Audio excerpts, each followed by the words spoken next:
Welcome to the Winds of Chaos, the Dungeons & Dragons campaign where you can influence the course of the game. You can harness the Winds of Chaos, this nefarious force of change sweeping across the lands of Gondara, by donating bits during the stream to help or hinder our heroes. For 300 bits, our heroes may find a useful, mundane, non-magical item. For 400 or 500 bits, you can buff the monsters that our heroes are facing with a minor or major mutation, respectively. Special thanks to our community's very own Bo the Distance for creating the random monster mutation table that we roll on for these redeems. For 600 bits, you can compel a player character's flaw. 700 bits grants inspiration to one player character. That's a reroll of a d20 during a clutch moment. And for 800 bits, you can make Flutter die roll on the Wild Magic Surge table, our community's favorite. Flutter's character, Kiona, is a wild magic sorcerer. That means that she doesn't have full control over her arcane powers, and every now and then, well, you'll just have to wait and see what happens.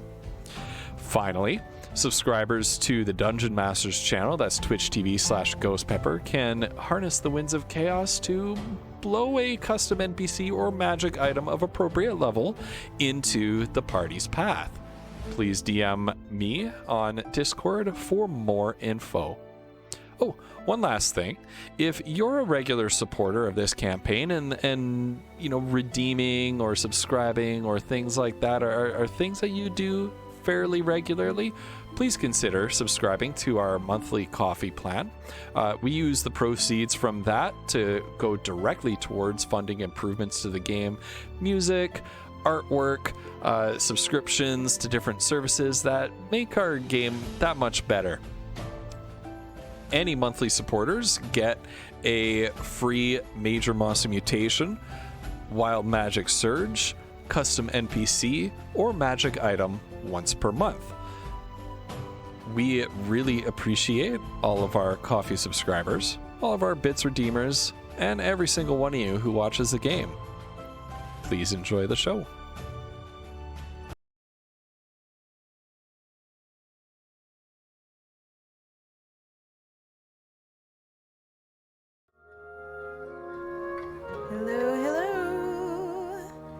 Hello, friends. How is everybody doing tonight?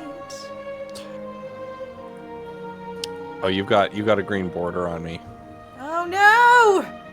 Okay. We didn't test that part.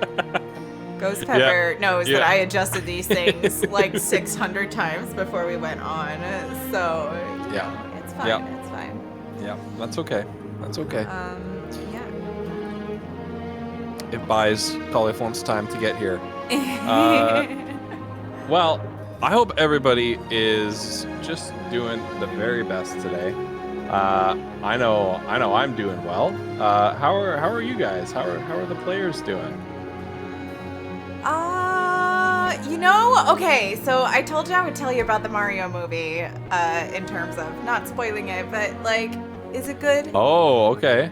Okay. Right? So I, as a 39-year-old adult who grew up playing Mario, literally came out the year I was born.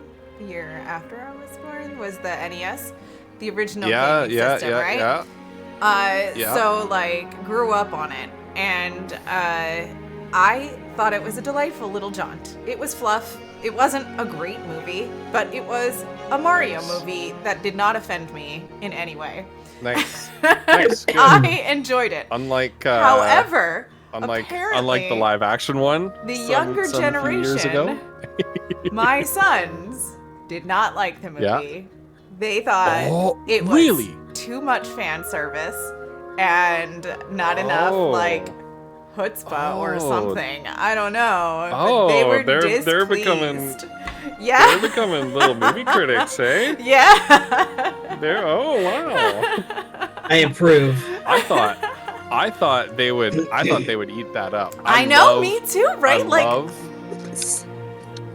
I love that your boys sort of review of it was that it was a Mario movie that wasn't very courageous. It didn't take any risks. Yeah, it didn't, basically, yeah. Where was just the like, what was commentary this? on the human condition? Yeah. It was so funny. Listen, I mean, that's a valid review. The movie, I thought it was cute. That's There's, funny. you know, That's there's funny. a lot of stuff Yeah. in there that as a fan you see, even in the background and stuff Yeah. in the movie, that is just, it makes you Right. like, ooh, Right. you know? Right. Your nephew who's 10 loved it. Well, yeah. Uh, I gotta say, like, Flutter, your youngest is gonna be like he's a very, movie critic he or wants a to be a director director. or yeah. His dream like is to be a he's- director. yeah, Mhm. yeah, He's very And much. he's- He's he's got a got good eye the- for a scene. yeah, Like that He's got a kid, great you've eye- seen yeah. him build Lego stuff. Like it's Yeah. just. yeah. He's got a good eye for a scene. He's got imagination. He's got but he's also got like kids have like every kid has like huge imaginations, right? But he's also like about the craft and everything just needs to be just right. And, Yeah. So he's got a mind for that, which is really Flutter's children are growing up to be of a refined palate. Yeah. Yeah. I've gotta say like I expected them to eat up the Mario movie, but I'm not exactly surprised Right. that there's a little because bit of an elevated The youngest opinion. one is Yeah. a super fan of Mario, so he wanted more from it. Yeah. You know, like he. Yeah. Yeah.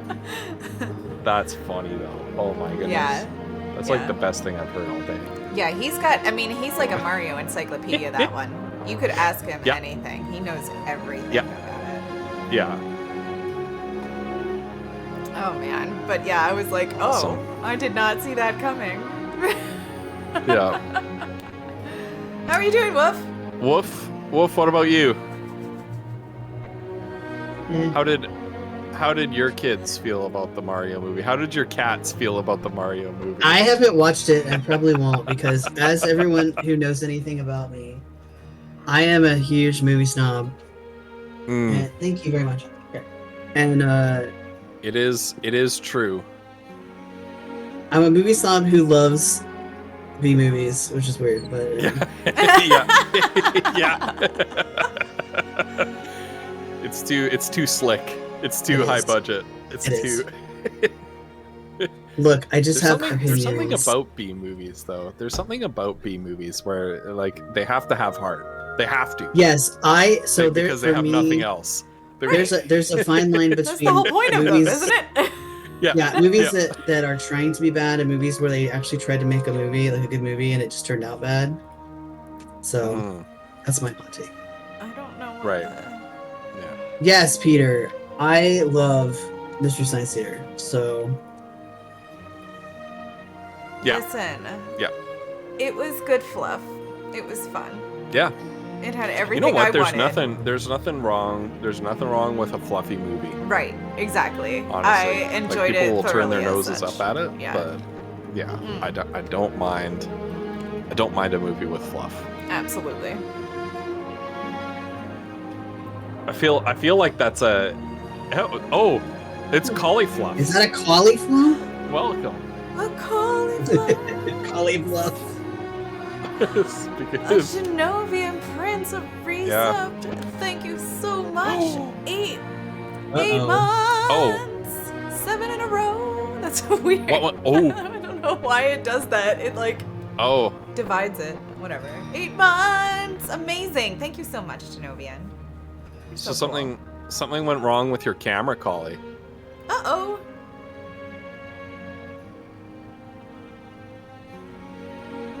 Okay. Flumps! Oh my god, 32 months. That's about as long as you could have been subbed, right? Like I feel like you were first, right? Isn't that one of your little badges? Thank you. Oh yeah. Oh, Flumps. You are amazing. Kali isn't Yeah. talking right now, Prince. We are just kind of hanging out. for the Collie moment. is talking. Yeah, what are you talking about? I don't. Collie know is Flumps. talking. He's talking to us. Yeah. He's trying to Wait, tell what? us about. I hear you how now. his I camera isn't didn't working. unmute your camera thing Oh, you had me mute. Oh, okay. I was from like, the before first Reeve thing, I was like, wait, what are you guys talking about? I don't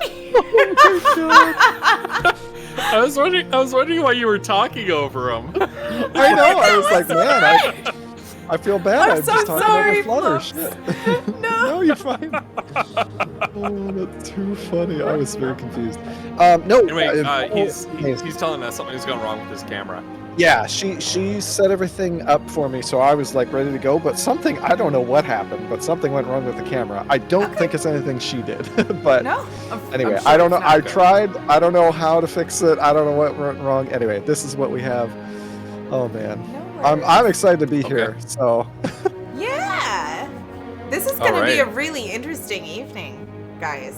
yes, based on Ghost. Interesting is a word. What the heck? Yeah. I That's opened why my I said phone as I was interesting, leaving and- tonight, and I was like, Yeah. "What is this message? What does this mean? Oh God!" Yeah, Right? yeah. I didn't read it either for a minute after he had sent it because I was setting other things up, and like I made a comment about Ghost being generous about giving us a long rest, and he was like, "You clearly didn't read the thing that I sent you," and I was like, "Oh." This generosity comes at a cost. It's A terrible, terrible yeah. cost. This is gonna be Yeah. bad, you guys. Yeah. Well, Shinobian, I'm sorry. Shinobian! No, that's not the emote. That's not the one. That's the one. Hold on, let's that's the try one that that, again. So bad. That's the one that Woof sent to Megan the See? one night. Is it See how this you one? can make a mistake Dude, and send that one Mine's on at the accident? top. Mine is always at the top. I don't know why that one. Oh my god. I am so sorry, Shinobian. Oh my god. The crew, I'm doing great. Flumps, just use my Oh my emote next time, God. okay? Oh my god. Yeah, jeez. Yeah. Oh, is that what Anyway. Yeah, I don't like the new 7TV interface. But moving on I don't from either. that, Yeah, it's confusing. I've got. I know they were all set up so that I had like a favorites page that it defaulted to first with like all my most used emotes, and now it's whatever. Right. Whatever. Moving. Thanks for that follow, pushing- Conquest. Oh. Conquest Publishing. Oh. Oh. I realized I to- just realized I'm here wrong. to here to novelize the misadventures of the Windbags of Chaos. Don't do that. That novel will be 100,000 pages long, and only 30 of those pages will mean anything. No. So,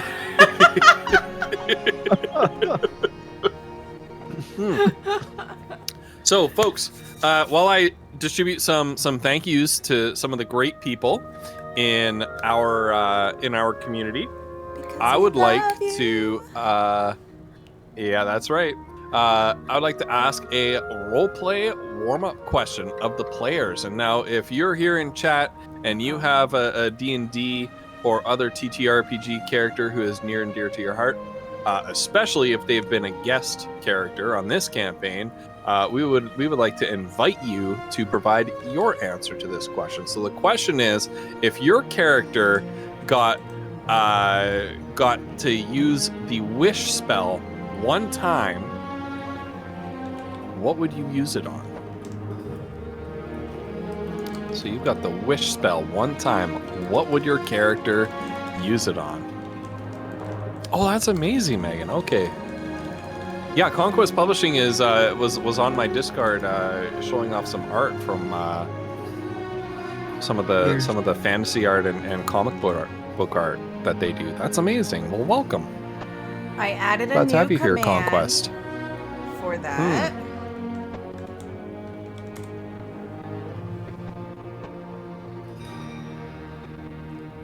Oh, look at that. That I guess I'll have to give you the question the day ahead of time now. That would so be you can good. Put it in. Yeah. All right. So, while our players are thinking of what are the limits of the spell, it's literally the most powerful spell in the game. You wish for something, and it comes true. You need to be very specific with your wording on the wish spell, but that's pretty much it. And the wish spell can pretty much override any other spell. Yeah, it's pretty much like a genie. So, moving on from that, saying some thank yous while our players think of how their characters would use the wish spell. I would like to first say thank you to our coffee subscribers for the month. Those are ATM Zero, Bard Owl, and Bruce Campbell Soup. Thank you for your ongoing support of this campaign. To all of our coffee members. Remember that your membership comes with some benefits, and we want you to use them. Make a custom magic item for the campaign. Make an NPC to appear in the campaign. Make Kiona Wild Magic Surge. Buff up a monster to make a combat more interesting. So we want you to use those redeems. Second thank you is to Starborn Striker and Bow the Distance for being our rules lawyers and helping us to be able to continue running the game when there's a disagreement or confusion or utter perplexity about a rule. Instead of all of us stopping and flipping through books or looking for Jeremy Crawford tweets, Megan and Bo do that for us so that we can keep on playing. So we really, really appreciate that. Speaking of somebody who keeps things running smooth, Vinyl Stencil for helping to handle and organize the bit redeems so that I don't have to stop mid-game and ask, what kind of item do you want to give the players and things like that. Thank you so much, Vinyl, for doing that. And for bringing me food, because I just got home from work. Thank you, Vinyl. You're the best. Oh, hell yeah. Vinyl is the best. Look at that. And then final thank you, of course, is to all of you, new friends and old, for being here. Because our interaction with this community and the amount of excitement that the community has for this campaign and how invested they are in these stories is what makes doing all of this 90% of the fun that it is. The other 10% is D&D, and D&D is a hell of a lot of fun in the first place, so that shows you what the 90% is.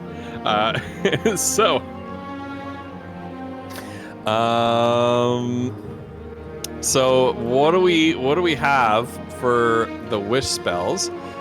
Megan says, since pretty much all my characters would wish to bring people back to life today, I shall answer for Callum. He would like to no longer be a snail, but instead, once again, to be a man.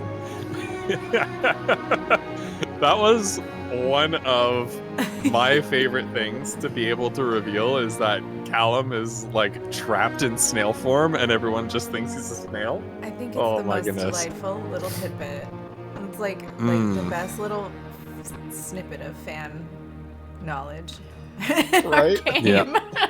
Who is Callum? Yeah. Peter, after I've wished for 1,000 wishes, I'd wish for nothing bad to happen when I make wishes. Oh, trying to game the system. Genovian says about Ling Nian that they would wish that all of the children of his family members and family are born happy and healthy without harm to the pregnant person either until the very end of their bloodlines. Okay, that's nice. Amazing. That's a nice wish. Family members and friends. Okay. Yeah. I've enjoyed D&D for almost 50 years. Oh my goodness, you're a real stalwart. Fantastic. All right. Another 50, yeah. And I wish for another 50. We all wish for another 50 for this beautiful game.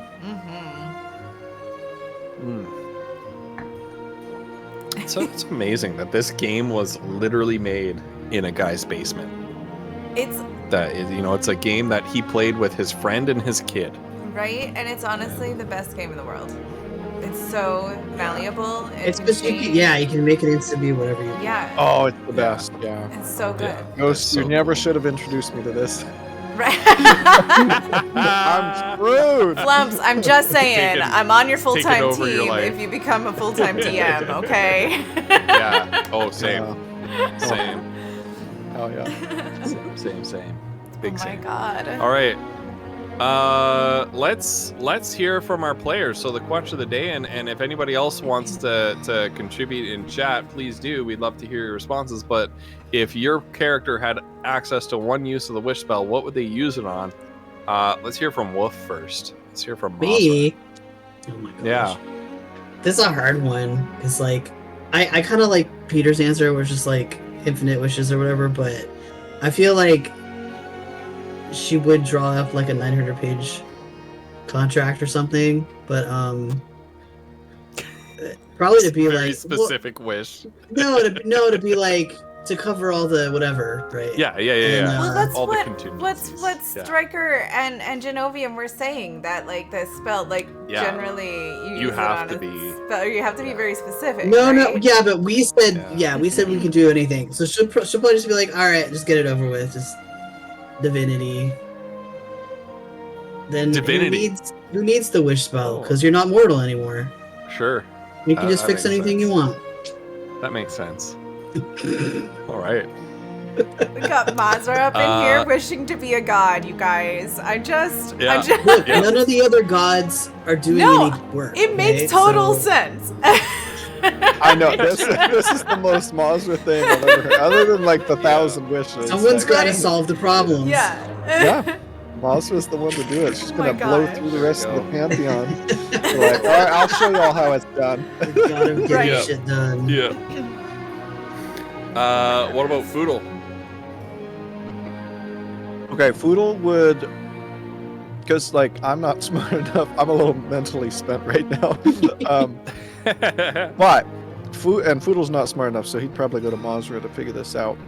But he would want Kiona and Mazra's families back. That's what he'd wish for. Poodle. Because he's got his family. And he knows that that's important to you guys. Damn. That's nice. That's nice. Poodle is the sweetest. Yeah, I knew as soon as you asked the question, Ghost, I was like, I know what Foodle's going to do.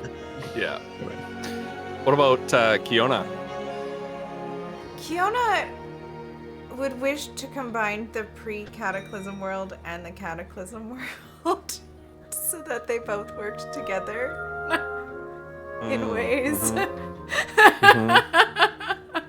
This is something we know. This is something we know about Kiona is that like she lost a lot.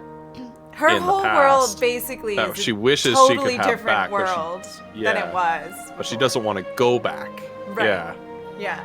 Yeah. She wants the people she's lost, but she doesn't want the life that she's lost. Right. Mhm. Yeah. Yeah. Yeah. One of the sad realities of life is there's no going back, right? Yeah. Right. We got some more answers from chat. We've got Pugworth talking about Pugrum. Pugrum would wish for the world to simply stay saved for one day, no ongoing apocalypses. Collie Flumps, what are you doing over in your campaign? Man? I don't know what Pug's talking about. Just an apocalypse every day. Who knows what he's going Apocalypse on every about. day. Like, Yeah, but Pilgrim's Apocalypse could be like the McDonald's is closed or something. I start my campaign with the apocalypse in session 1, and Collie Flumps is like, I gotta one up this guy. I gotta have daily apocalypses. Gonna- No, you know what actually happened? Yeah. I had, a campaign in mind, and I started running it, and then half my players were like from the Feywild and didn't remember their Yeah. past or whatever. So it's Yeah. like, no, okay, well, I got to do something with that. Yeah. So anyway, now there's like a civil war in the Feywild, Oh my and it's god. Yeah. spilling Yep, over perfect. into the and then Perfect. I love it. Onyx, Curb's character. Anyway, so yeah, there's a whole bunch of shit now. Perfect. I love it. So Crew says, I'm going to answer for a previous D&D character, god by the name of Yerald, the god of craftsmanship. I think that above all else, he'd wish for balance. His world was always being strewn in and out of chaos with everything running amok. He always lacks stability and support, and you think he just wants the world to be happy. Unfortunately, we'll have to wait to see if he even appears in my current campaign. Well, hopefully he does.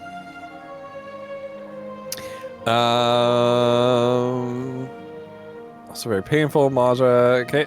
Conquest Publishing would wish for 2 quantumly entangled gems. Oh.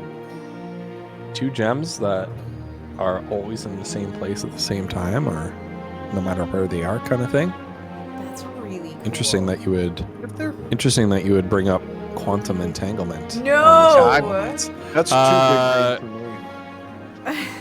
Kiona would break the world to unbreak the world. Yep. She would. She would. 100%. That's why Foodle and Mazra have to be careful with her, because she 100% would do that. Yeah. All right. Oh, don't we know it? Folks, are we ready to go? Are we ready to rock and roll? Don't be, I'm don't ready. be so I'm enthusiastic. Sorry, I was muted because I'm I'm eating. terrified, It's because, actually. yeah, Is the because I answer sent them, to this? it's because I sent them a DM about how tonight is going to work and they don't like it. No, we didn't say we don't like it. Terrifying. You We guys did should have not say said it. this. In fact, as a player outside of my character, Yeah. I am very much exactly, looking forward yeah, to the that's what I gameplay mean. of tonight. That's what I mean, yeah. But Yeah. from my character's perspective, things might get a little shitty, so I'm not. Yeah. Runewolf is here. Darcy would probably just follow Kiona and think she's probably some deity. Same with Mazra and Foodle. Oh. Okay. Honestly, if Kiona got a wish spell, everything would be amazing and perfect for 5 minutes before she realizes that she wished for an alternate universe and both of the worlds still exist. There's two Kionas that just accidentally split the world into two different timelines. Oh, that would be really interesting, Yeah. wouldn't it? Oh, she's already losing her mind, yo. I don't know. Perfect for a little spin-off campaign. But let's get this adventure started. So if you want to catch up on what's happened over the course of the last few episodes, you can type WOC recap for Winds of Chaos recap in the chat. Our very own Wolf diligently writes a little session summary every session that we have, so that we can stay caught up and let people have a recap. For a real quick verbal recap, you have traveled to the city of the Rift, a massive city that is inside of built into the walls of a canyon, where you're tracking the path of War Priest Gilbrand, who was possessed by one of the mysterious otherworldly beings you've come to know as the Quori, who are responsible for all the bad things happening in this world. And you've been asked by the king of Zwergenheim, where War Priest Gilbrand is from, to investigate what happened to him that he should come under the spell of these nefarious creatures. You tracked Gilbrand's path through the Rift, what his business was there, what he was up to, and it led you to a mine where the people of the Rift mine arcane focus crystals. In that mine, you encountered some strange aberrant creatures, these giant prawn creatures that had the ability to nullify magic. Having fought your way with some considerable difficulty through them, you moved through the mine, solving a couple puzzles along the way, and found that the miners had actually broken through into a strange room with glowing lines on the floor and walls. And in the center of that room was one of the black obelisks that you have encountered throughout the world and have some sort of connection with the Quori. Upon Kiona impulsively, or I shouldn't say impulsively, compulsively touching this obelisk, it split apart and each of its quarters embedded itself into a corner of the room. The whole room seemed to lurch and change beneath you. The wall behind you was gone, and a new doorway was open in front of you. And when you passed through that doorway, you found yourself in a subterranean cavern. Massive cavern that was completely occupied by, come on, internet, completely occupied by a holy subterranean crystal city. And that is where we pick up tonight's episode. If YouTube will load on my music playing PC, Is there a map? here it goes. I just switched back thinking that There's no map. There's no map. There's no Never map. mind. Not at this point. I will let you know when there's a map.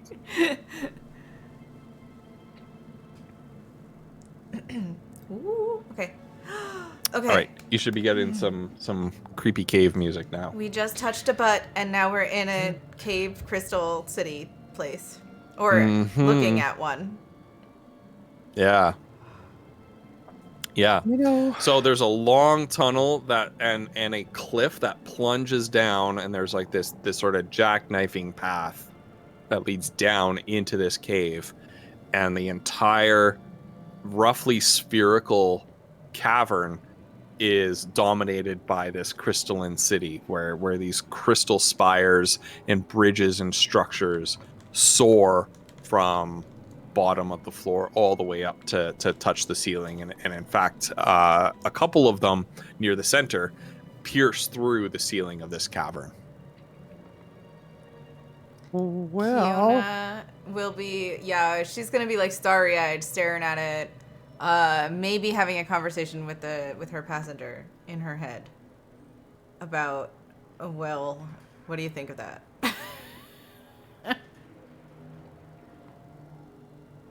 Well, I have no idea. I've never seen something like this before, but it feels familiar.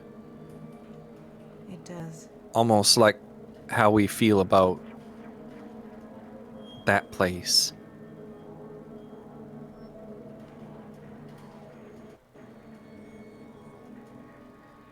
And sure enough, you do get that feeling. There is that sense of familiarity that you have towards the little wooded grove with the deep, cold pond near your old home in Blycross. So she'll kind of gulp a little bit and say out loud to Foodle and Mazra, this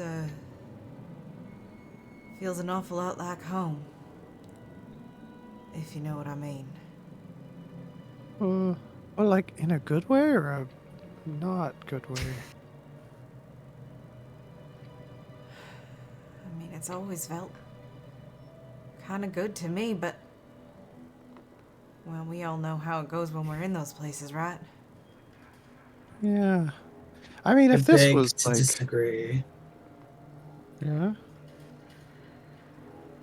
I don't know. I mean, if this was any other, well, maybe not any other, but like some other place and time, this would be incredible, but it's, ooh.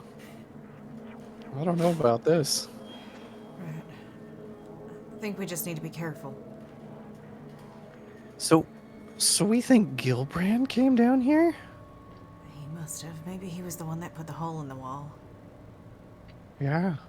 But why would he do such a thing? I just don't understand. Yeah, well, I have a question. Kiona, you touched that pillar. Did you touch it, or I mean, like, did you mean to do that? I mean, yes, but I didn't really think too much about it, I suppose.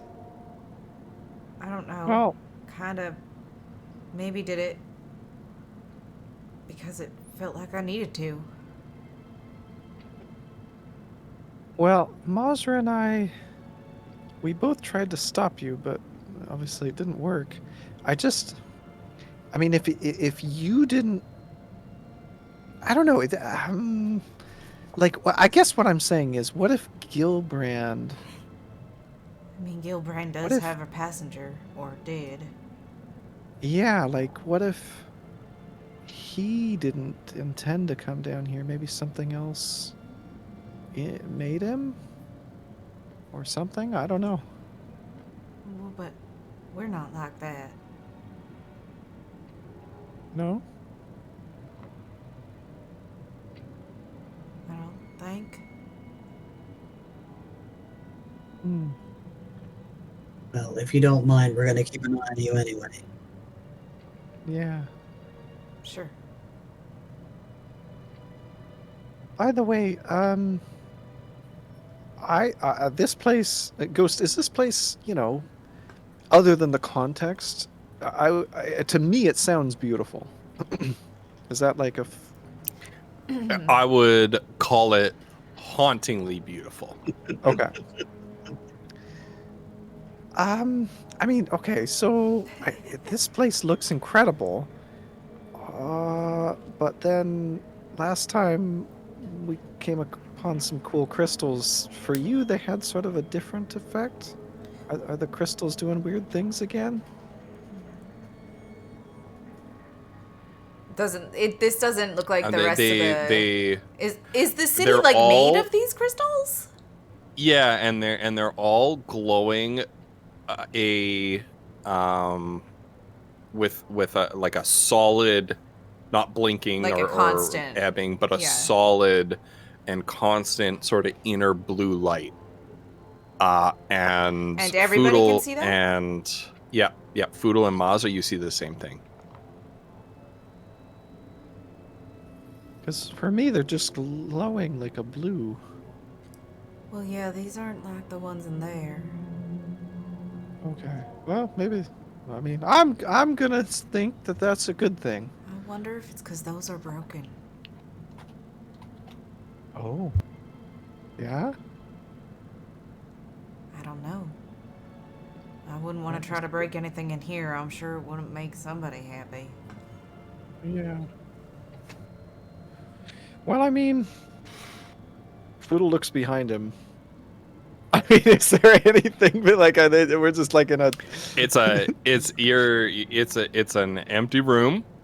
Right. Except for The some cave-in. little sort of 45-degree corners of just pure obsidian rock, where the quarters of the spire had kind of embedded themselves in the corners. Wall that had been broken down and that you came through is just a solid wall. And the doorway, the open archway through which you see the Crystal City, it wasn't there before Crystal, and you had that feeling of vertigo. Well, Foodle looks behind him. I guess there's only one way to go. It does seem that way. I'll, bring up the rear, I guess. Yeah. And you know what? As long as we stick together, we got this. Right. Yeah. Maybe Right. we use Andrew? Yeah. Okay. Foodle opens his backpack and Andrew's head sort of pokes out. He's like, all right, Andrew. We need you to go take a look, but if anything, is moving around or starts attacking you, just come right back. And Andrew's just sort of hoots happily. And so we'll send Andrew down over, because you were describing there's like a switchback. Yeah. So Foodle's just gonna Yeah. send Andrew within 100 feet, just sort of out down to see if there's anything on the path that catches his eye. If there's anything Yep. over there, they're gonna see us long before we see them. Yeah. Well, and I guess, so Foodle's gonna have Andrew try to be sneaky. We'll see how Andrew does. Okay. Yeah. And we are Yeah, we roll a gonna stealth. walk down the switchback while that happens, or are we gonna start the walk? Yeah. Well, first I want here Andrew to for let me now. know Oh yeah. if he sees anything moving on the In the, path. like You can show immediate that or path. not. Oh. Ouch. And Drew, Yeah. not very stealthy. He gives a hoot of acknowledgement. Woohoo! and flies away, and you're just there like, no, not that loud. Andrew, no. No. And he I don't know if birds can blush, but fey creatures can, let's say, and Andrew kind of blushes. Well, so owls do get advantage, but he rolled an 8 and a 9. So Well, I don't even see anything about advantage on stealth. I do know that no, I they don't get think so. advantage He gets advantage on like sight and sound, right? Mhm. Yeah, keen hearing and sight. Yeah. And so as Andrew takes off into, and off of the ledge and into the open air, and kind of soars through the air in a expanding sort of circular pattern, keeping an eye out for anything below. You see through Andrew's eyes a couple of interesting things. One, Foodle, with your roll of 22, is that when Andrew, he kind of starts away from you and then kind of circles back, and you see yourselves walking down the path through Andrew's eyes. Further up the path, you see that the doorway that you just came out is gone. Oh. There's only a tunnel sloping up into the darkness. Almost as if it was never there. Oodle does not. The say second anything thing about that. Probably a Not good saying- idea. Yeah, it's fine. This is fine. So Yeah. the next thing you see is the city is bustling. You can see that there are people moving about below. There are beasts of burden, reptilian beasts of burden, not horses, but some sort of like oversized reptiles pulling wagons and carriages. You hear through Andrew's ears the multitudinous cacophony of a city alive with commerce, with ordinary life, with celebration, with crime, joy, suffering, laughter, sadness, all the things that you would expect to hear from a city. But as Andrew's preternatural Fey owl senses kind of zoom in, you realize that none of the population of the city are humanoid in nature. In fact, they are all aberrations of one kind or another.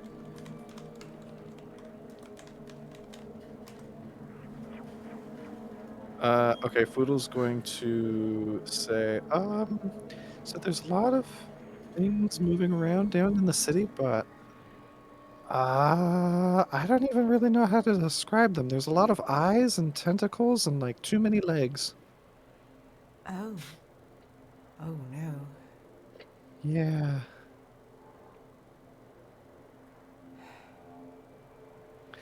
I'm trying to think, Ghost. Have we fought Yona an casts aberration magic before? armor, mage armor, You have mage fought a armor on number of herself. aberrations. Yeah. Before I forget. Okay. Yeah. Because the ones that spring fine. to mind are like Grix, but I don't even know if those are aberrations. No, but the chuls that you fought last time were aberrations. Oh, that's right. We got a long rest, Striker. You've encountered aberrations in the ruins under Duromon. Particularly the Nothics. The sort of the intelligent purpley ones. one-eyed. Yeah, the intelligent ones with the big eye. Now, and as Andrew is flying around, you notice that there are quite a number of Nothics in this city. sort of wandering about and gibbering. Many of them are on palanquins or carriages being carted about. Some of them are barking orders to some of the other aberrations in the city. And it becomes clear to you that they form some kind of upper class or ruling class in this city.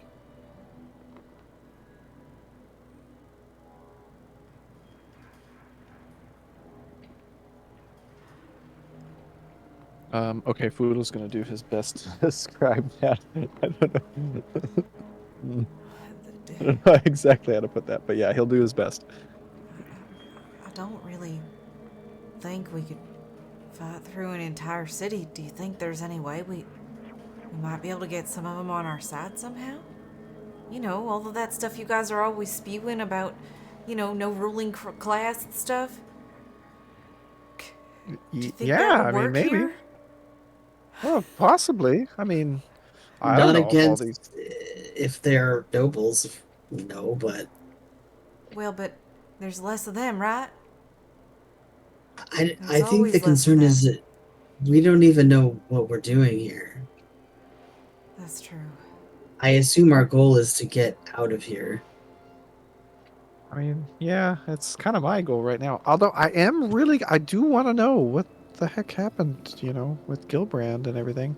But I think that's a good point. I mean, I don't want to. I mean, I know that we can do a lot, but I think you're right, Kiona. This fighting an entire city might be a little too much for us. The So only thing I'm thinking of is if Gilbrand did come down here, clearly he came down here and came back, right? yeah.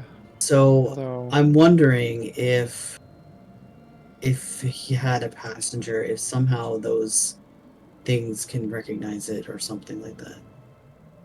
Kiona Oh. will poke the passenger.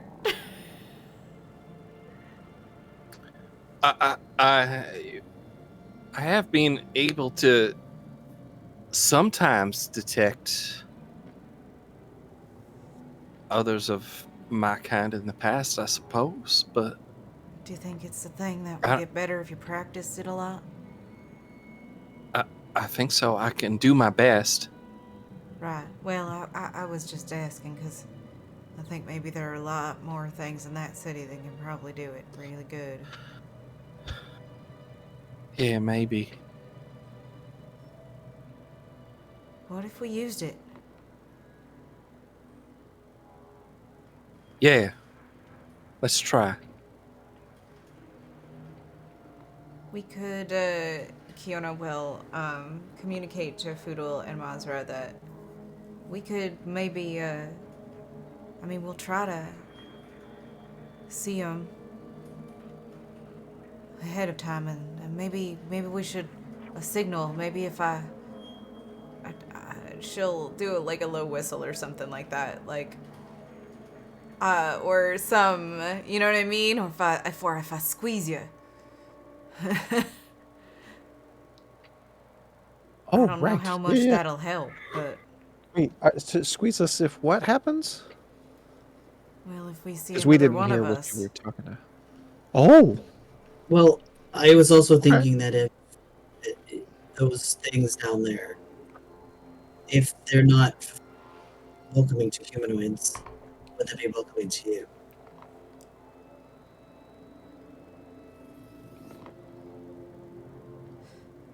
Well, all we know is that if Gilburn came back there, he came back out. Right? yeah. You guys keep saying that. The thing is, he didn't come out in a state that I want to leave this place in. But did he come out any Fair different than point. I am? I would say so. Do you think? I don't know. I mean, are you gonna attack us or kill us? Well, no, but Yeah. what so- if Gilbrand was like me? What if he was implanted like me when he was a kid, and he was just raised the way that they wanted him to raise, and he went to the place that they told him to go to when the time came? What if it's time for me and I just don't know it? What if we can use that to get into the city?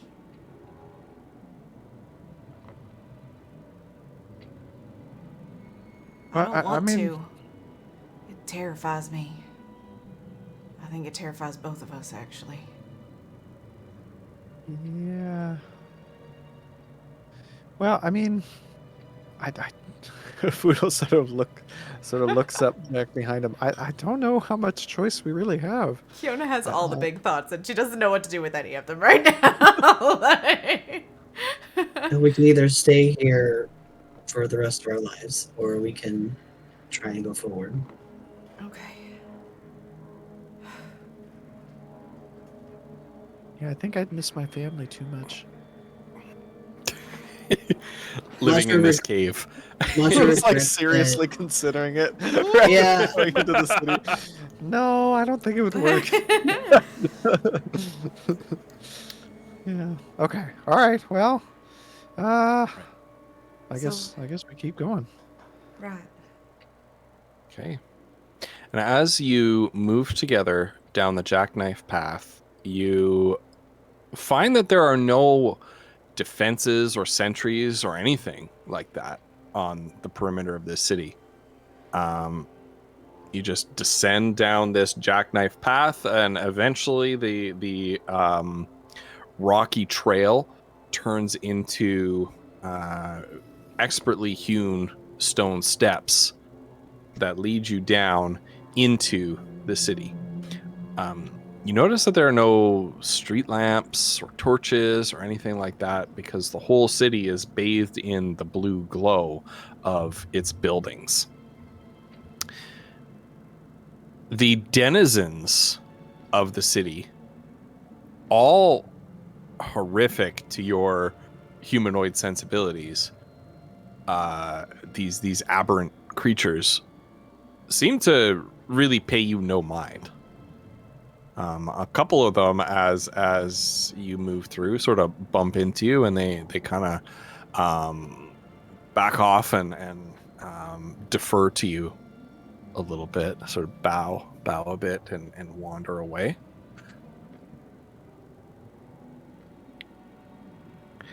You notice that Ghost. Yeah. If one of them bumps into Foodle, do they bow? Or are they bowing more to Kiona? Yeah. Like, do we notice that? Oh, okay. Yeah. Interesting. In fact, when that happens, you're kind of obviously you're confused by this. Foodle's confused by this, but Foodle, you catch a glimpse of your reflection in the wall of one of the crystal buildings. Oh, good. And you see that you and your two companions, the reflection staring back at you, is that of Nothix, all three of you. Foodle's gonna point that out. I guess that's a good thing. Kiona's gonna stop, and she's gonna look at, like, tap her companion and start, like, looking hard at the people around them, like, all of them. I don't know, no, but it feels like they're here. It feels like they're everywhere here, but nah, I don't see any right now. I just know they're here somewhere. Right. Okay. Where do we go, you guys?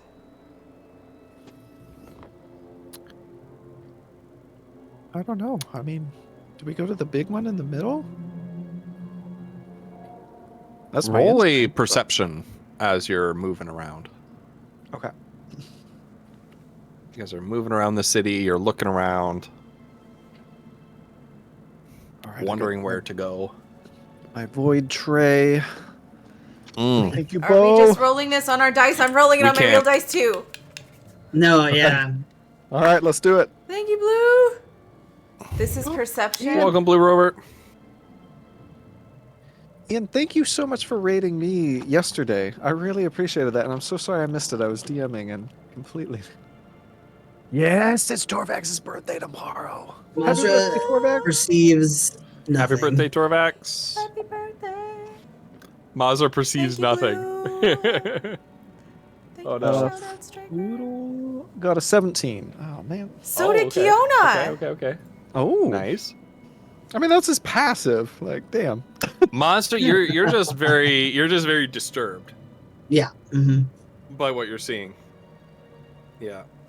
You're just very distressed by that. You notice Foodle and Kiona as you're looking around, the crowds all seem to be moving in one direction.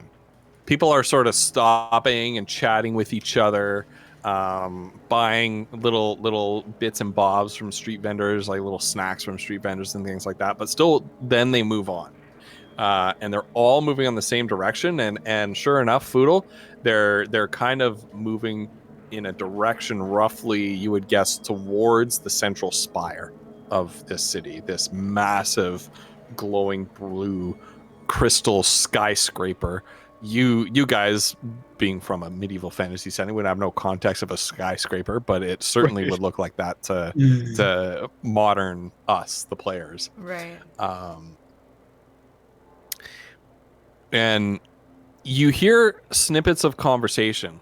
So Kiona, one thing that rather Foodle, one thing that you notice. We'll get to the snippets of the conversation later. Foodle, one thing that you notice is that now that you're down here among people, there are a few humanoids in this city.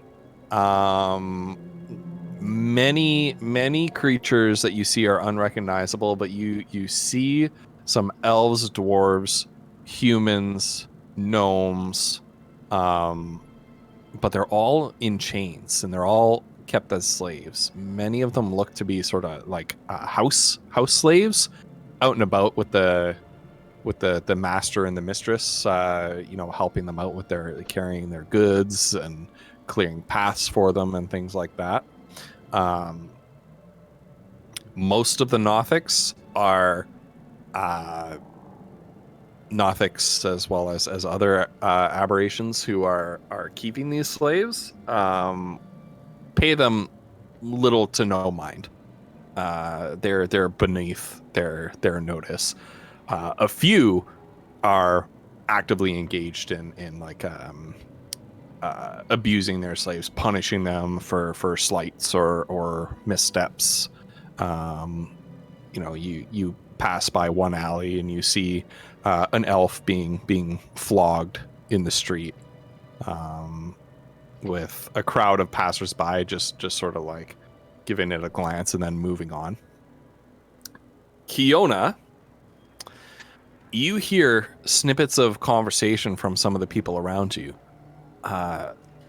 talking in a language that you don't know, Kiona, but you somehow understand. To the other two of you is gibberish. You don't understand it. It's like the Nothic. It's the Nothic chittering, and yeah. But Kiona, yeah, this is a language that you have never heard before in your life, but somehow you understand it intimately and you're fluent in it.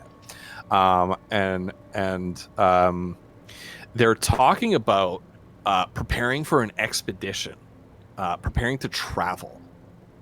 They're all going somewhere. And at first you think they're talking about like, we're going to this festival or gathering or something like that at the center of the city.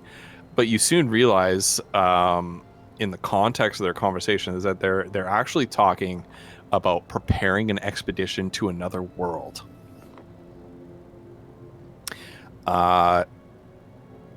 Two in particular, two Nothics in front of you, sort of in the press of the crowd in front of you. One of them remarks to the other that their priests tell of portentous visions that they witnessed in their dreams of a world where their people can find wealth and glory. And the other confers with this and says that the astrologers confirm these omens with their recent readings of the stars. The 6 stars of their gods have formed a celestial alignment, which they refer to as the convergence. And you hear this word convergence mentioned over and over again as you move towards the city center. Kiona will, like, low-key be whispering that too, or if she can use her little, what is the spell, the cantrip? Isn't there a cantrip that's like that message? Where she can kind of say it in their ears instead of so it's out loud. Okay. Message. Okay. Right? Okay. So that she's not saying it so that people around them can hear her, but she's basically filling them in on what she's hearing. Like, okay. Guys, I can understand them. They're talking about this thing. The what is it called? Convergence. The convergence. Thank you. Of course, I stopped typing before I wrote that specific word on my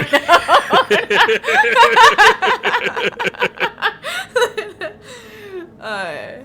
And she'll tell them that they're preparing for some convergence, and they think it's going to take them to some other place where they can live and be happy. It sounds like. Foodle's going to use the message thing to send a message back to her that only she can hear, and he's going to say, Kiona, where are we? I don't know.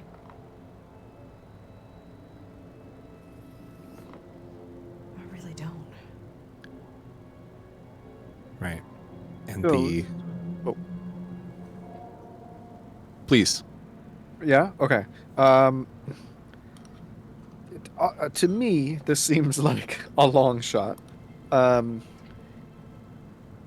that Foodle's been here for a little bit, the things that Kiona said, the things that Foodle has seen, does anything about this ring a bell based on, like, what seems like, because Foodle didn't do a lot of reading, right? He certainly didn't do much traveling. Based on any of the tales that, like, his uncle heard, because his uncle, you know, was travel around. He was a trader, you know, traveling between the cities and stuff. But like, no. Okay, all right. No, your uncle and family would have no knowledge of this. No. Okay.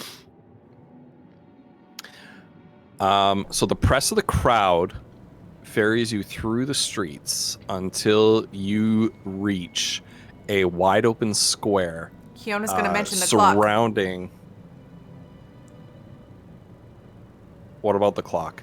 Clock in the square, in the city, in the gnome city, that the scholars are trying to figure out. The time, disalignment, the clock. Okay. It's there to protect this. Yeah? Maybe. I mean, they're right here together, right? Yeah, maybe. Sorry, Ghost. I didn't really mean to interrupt you. Just. That's okay. No, I want you to engage with this. I'm happy. I'm not telling you whether you're right or wrong, but so this you is all. are ushered into a large sort of plaza square in the front of the central spire in the city, and the crowd forms. Sort of you're at the back, right near that central spire. The crowd forms, and way off in the front, you see a small figure on a stage, a Nothic, dressed in orange robes. And Kiona will you draw see deep, sharp these. You see these this magical projection, this illusory projection of this creature, larger than life, splayed across the sky on top of him, so that the people in the back can see. And the Nothic in robes holds its purple clawed arms up to the sky, and it says once again in a language only Kiona can understand. She'll translate. The citizens! The convergence is at hand! We travel between the stars to another world tonight. The Hexarchy is in alignment. The gods have spoken. Our time has come.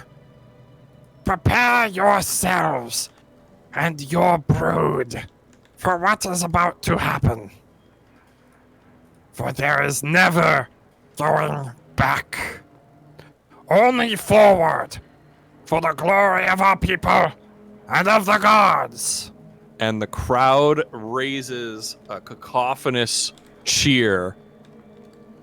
And as the priest ends his speech, where his upstretched clawed hands are reaching towards, you see the cave roof where the central spire sort of plunges up into the ceiling of the cavern. The ceiling around this spire actually sort of opens up like an aperture, and you see the void of stars just through this sort of skylight that has opened up in the top of the cavern. This opening is probably about half a mile across in diameter. You would estimate, and you see 6 particular bluish white pinpoints of light forming a roughly hexagonal sort of constellation that the spire seems to be, the tip of the spire seems to be reaching towards. And as the aperture fully opens and the light on these stars shines down and hits the spire, it projects out a wash of blue-white light all over the city. And you hear the priest shout, The convergence begins! and you see as this light touches the priest and a number of other figures stood up by the stage in prominent positions, you can see these cloudy amorphous figures with 6 eyes superimposed onto your image of many of them. And as you look at each other, where before you just saw each other, now you see the images of the Nothics that you see in your reflection superimposed on your own visions of yourself.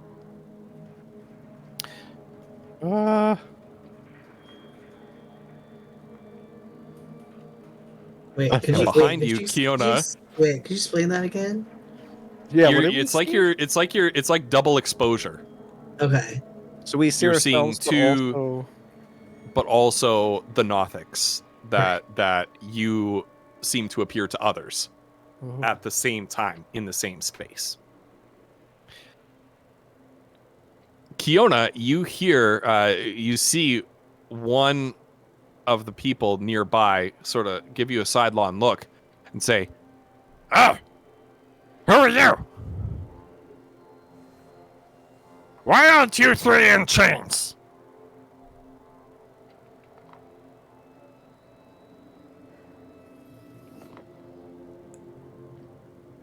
We were, told to come here. Oh, there's another one that says, oh! She has one of the gods inside her.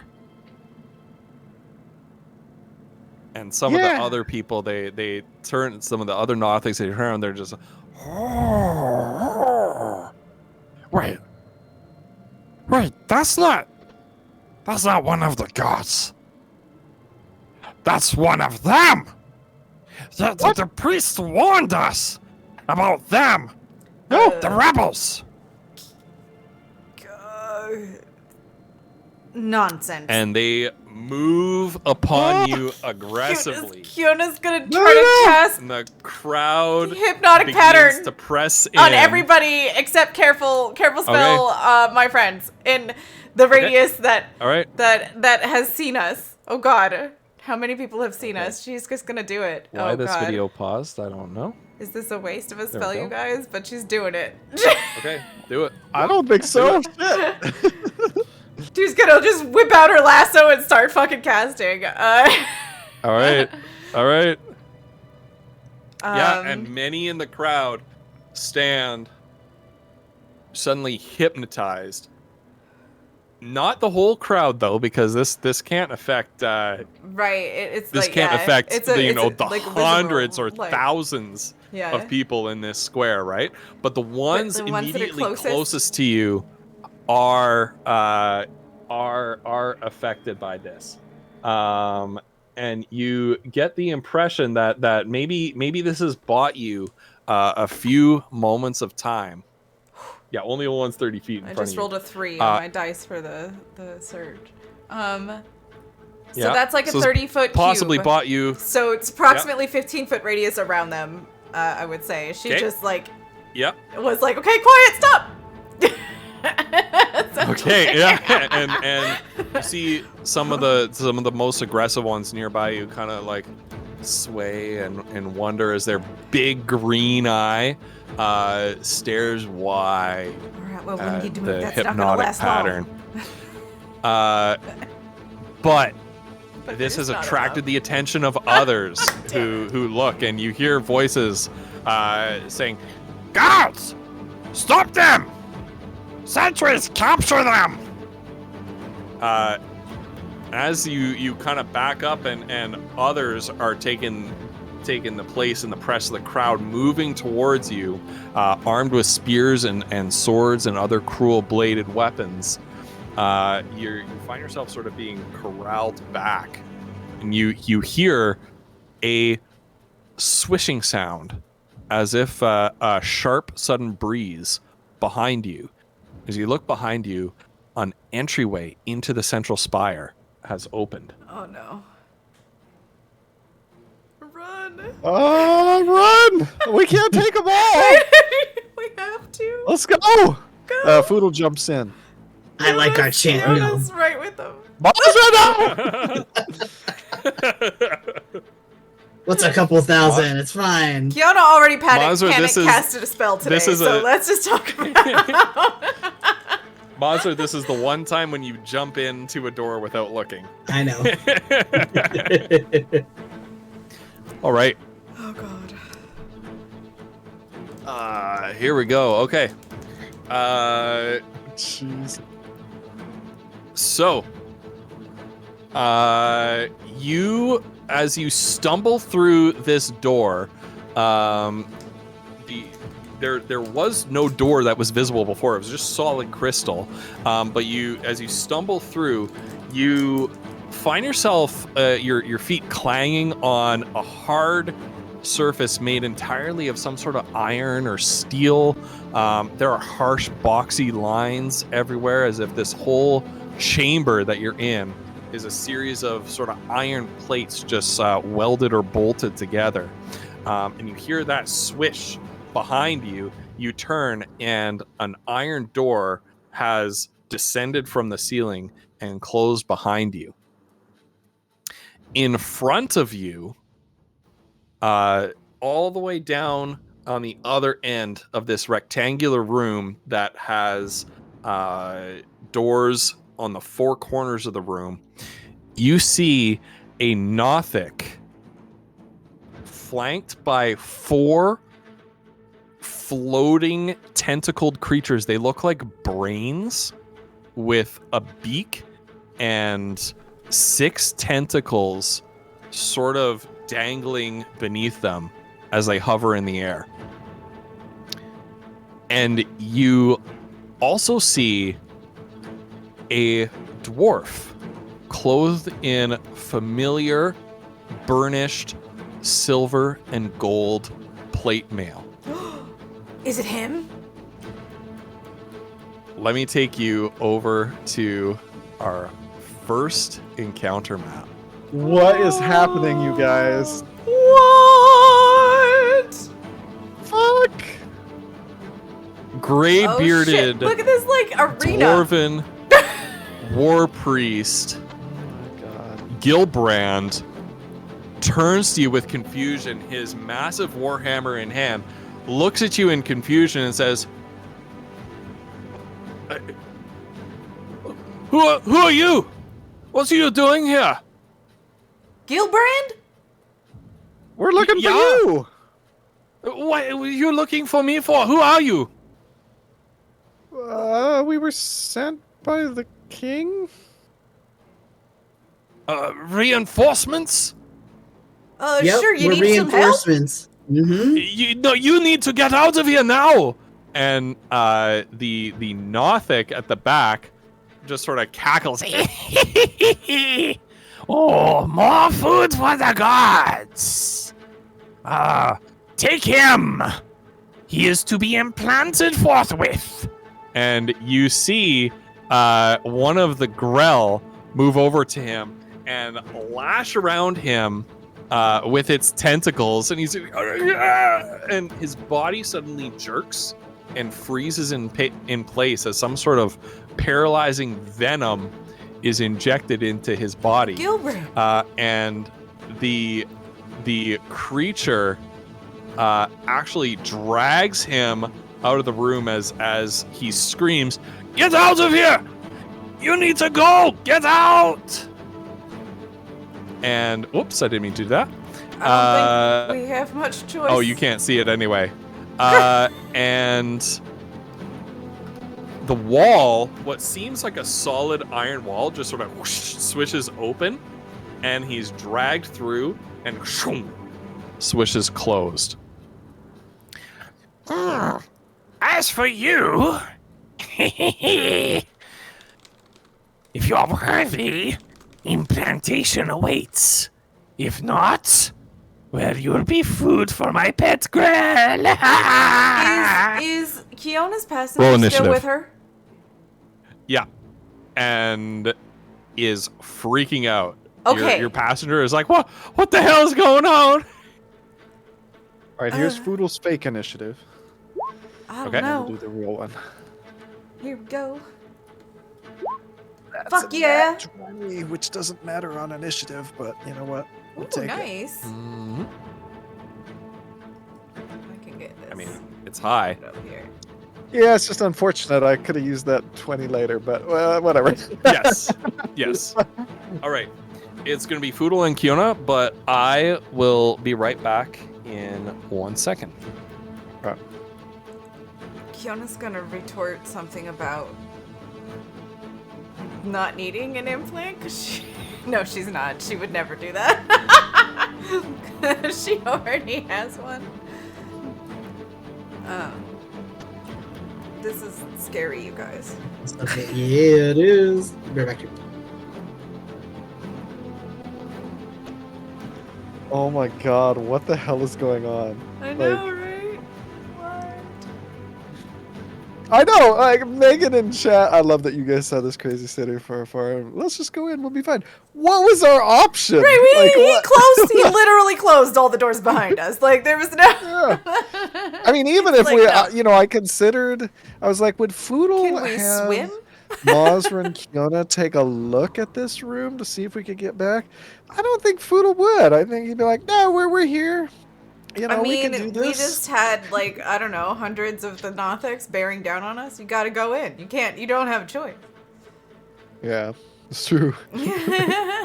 Kiona's passenger. Listen, she has to keep track of her passenger because if something happens to her passenger, that means bad things for them. Like that's. She knows that if her passenger goes quiet, she can't. She's cut off from her magic probably too. At that point, Yeah. that's a warning sign for her. Also, I don't remember if we ever came up with the passenger's name. We kind of need one, don't we? I know. I've been meaning to ask one, but you know how you have these ideas and then you never do them because you get sidetracked. I say Fiona. Fiona.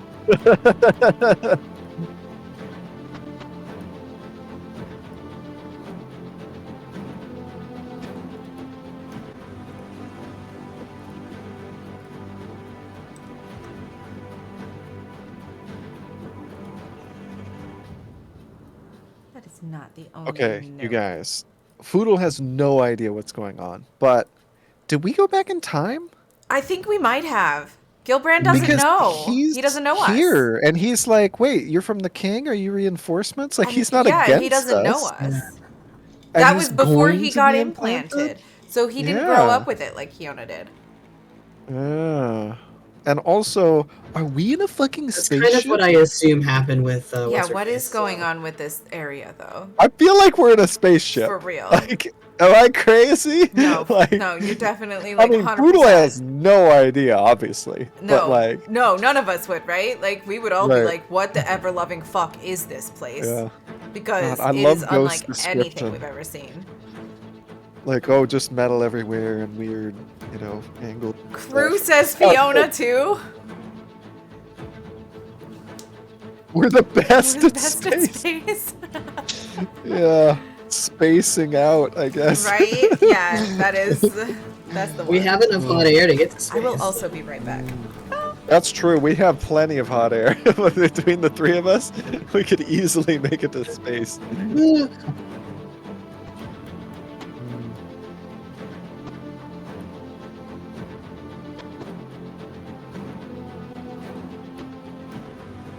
Yeah, the thing that concerns me is this doesn't look like a very difficult fight.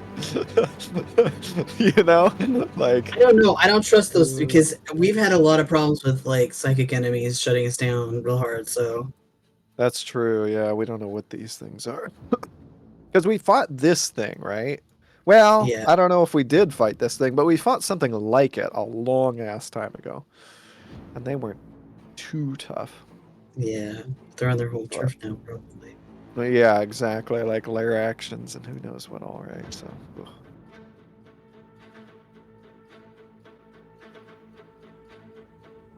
That's crazy.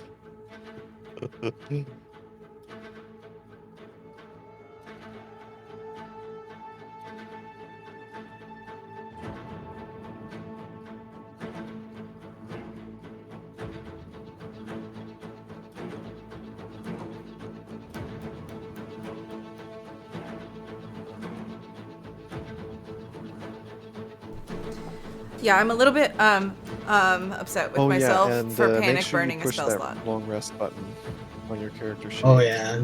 Because not all of my stuff was back. I didn't unmute for you guys. I'm a little upset with myself for panic burning a spell slot, but that's what we did. So Yeah, well, it's okay. And hey, it bought us I some thought time maybe. to jump through the Well, that portal. was the thing. I was thinking we could maybe slip back into, No. Well, that's the thing, right? We were Well, meant no, to be because found, like, I think. well, yeah, but like, what if we had gotten damaged, right? Like, Right. Well, you know what I mean? Yeah, I don't know. Right? So, I don't know. Sorry about that, guys. You're fine. Oh, sorry, Yeah. guys. like, I don't know what they would have done. No. I think I ate something that disagreed with me tonight. She almost was until it Gonna be was okay. like, no, they're imposters. And then she was like, well, Yeah, never exactly. mind. Claiming my godhood will not help in this situation. If it makes you feel better about burning that spell slot, there was a saving throw that you avoided needing to make. Oh. And for us, Anyway, Yeah. Foodle, you're up first. Oh God, right. Okay. I guess here we go. Foodle's going to. He's going to use his bonus action to cast Hunter's Mark on. Oh God, I don't freaking know. I guess this one right here in the middle. Okay. Okay. Let's give him and Let's give him a mark of some kind. That's good enough. all right, I'm gonna mark off that spell slot, and Foodle is going to fire Gibble Shot at it using Sharpshooter. 11. Ooh. 11 is not gonna hit. Right. Yeah, I don't think I blow a superiority die here. Okay. He's gonna sort of, and he's gonna release Gimbal Shot. He's gonna fire again. Oh my God! All right, well we'll get these out of the way early. What the heck, A man? 4 and a 3. That's fine. It's fine. It's 4 fine. and a 3. Yeah. Okay, so both shots from Gimbal Shot just zip over the Nothic's head as it crouches down, impacting the wall behind you, and you hear this like strange hissing sound from where the two bullet rounds penetrated the wall. You also hear the Nothic laughing.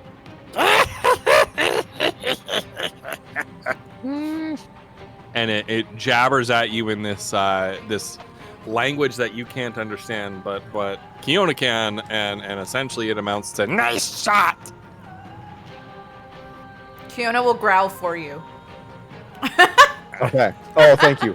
Foodle's just sort of like looking over Gimbal Shot. That's his turn. Okay, Kiona. Fuck. I really wish I could have gone before you, dude.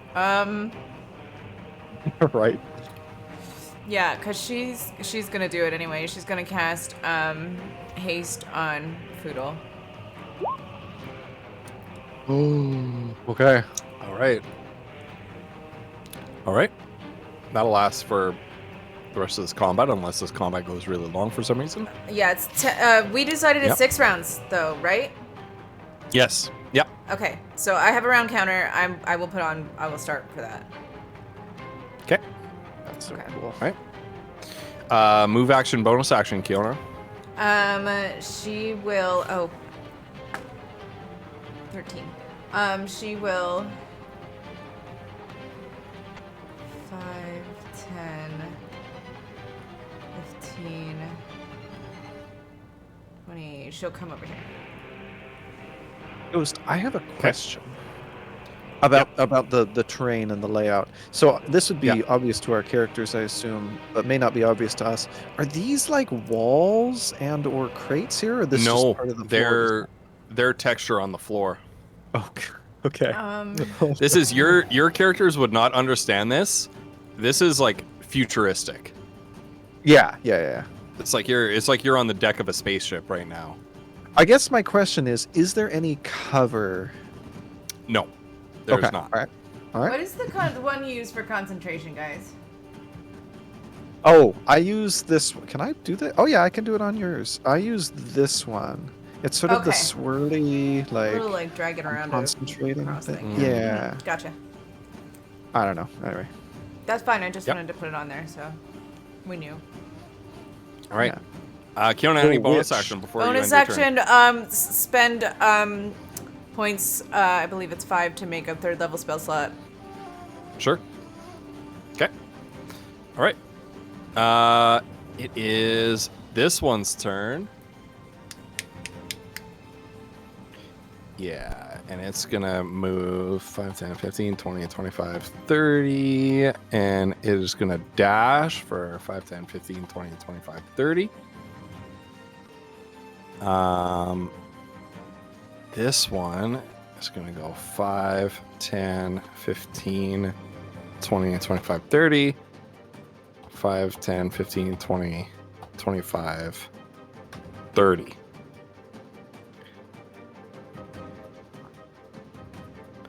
The Nothic. Well, wait. Can you? I'm in the wrong place in the turn order.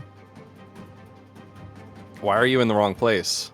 I don't know. I rolled a 17, but I ended up at the bottom of the Did you initiative. Did you wait until after I? Yeah, you must have. Okay. Oh, Let me Sorry. fix that. There. Your turn. It's like- Mazra. once I actually rolled a good roll. Okay. Since this guy's here, she'll go 5, 10, 20, and then she'll try and stab rate this dude. Okay. Where is it? Nope. I can't see. It's actually like a decent roll.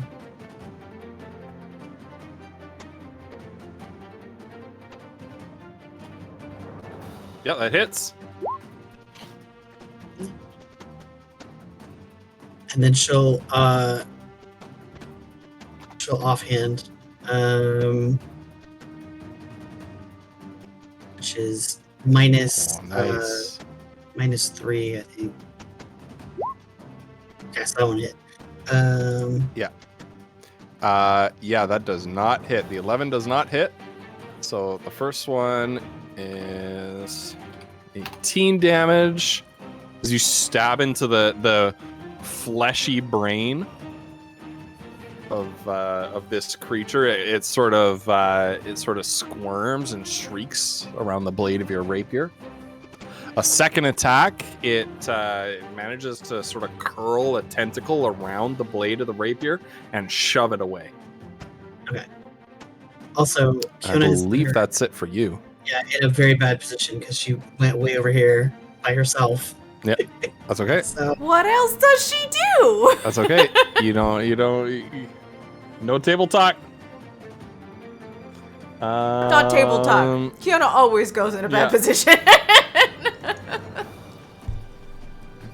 And then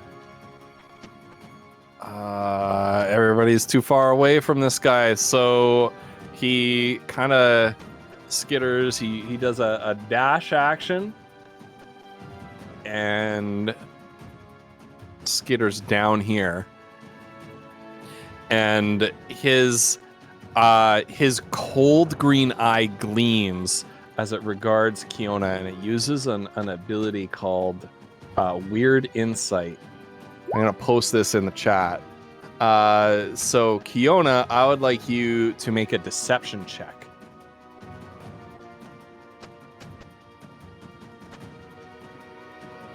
I'm just gonna make an insight check. Not at advantage. What's the result on your deception check? Working on it. Ooh. Okay. All right. Yeah. So you feel like that eye is staring straight into your soul and trying to root out your deepest held knowledge and secrets. But you manage to you manage to push back as your passenger says, "Hey, Kiona, fight it." And the creature kind of in frustration. And then weirdly, it is the the thought that last one's Kiona turn. comes to her mind is Birdie. She thinks about Birdie to make it All right. stop. Yeah. And the last Grell just zooms towards your side of the field. And Foodle, you're up again. Kiona's on deck. All right. Poodle, let's go. All right, Foodle. What is Foodle gonna do? Oh man. I think. Nah, he's not gonna do that. Okay, Foodle's gonna go 5, 10, 15, and he's going to fire at this creature with gimbal shot. All right. Okay, Oh, there that'll we hit. go. That's a little bit better.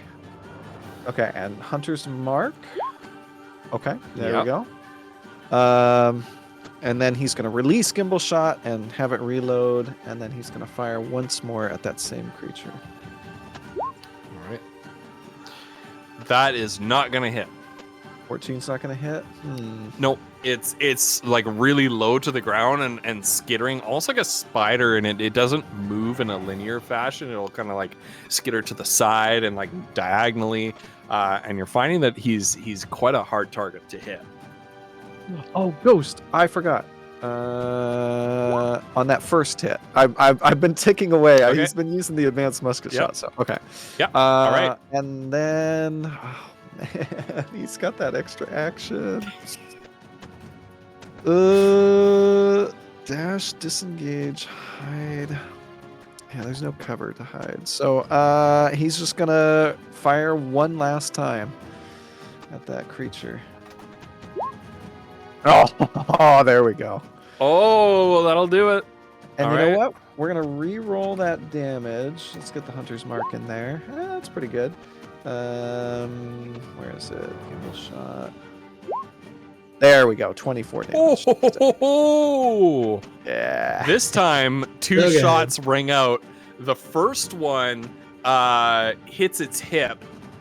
Why did you get to make a third attack Because of haste. again? Haste, that's right. Yeah. The first one hits it in the hip. Quick reload in the air. Another one fires over its head, and it looks up at you, and once again is like right through its eye, and it drops dead. Yes. Way to go, Foodle! Thank you, Kiona. And She can hear Foodle what is they're going saying to you, go- so she's angry on your behalf. So when you take one of them down, she's like, "Fuck yeah!" And then, oh god, what's the initiative order? You know what? Foodle is going to go 5, 10, 15, because he's got a shitload of movement. He's going to go there and he's going to say, "Get Mazra!" And that's his turn. All right. Oh, actually, Kiona, you're up. Sorry, he didn't use his bonus action yet. He's good because that creature died. He's going to use his bonus action to transfer Hunter's Mark to this one here. Okay. Yep. Yeah, that creature. All right, Kiona, you're up. Kiona is going to look at the one that's closest to her there, and she's gonna throw a couple of scorching rays at it as she backs away from it. Okay. So.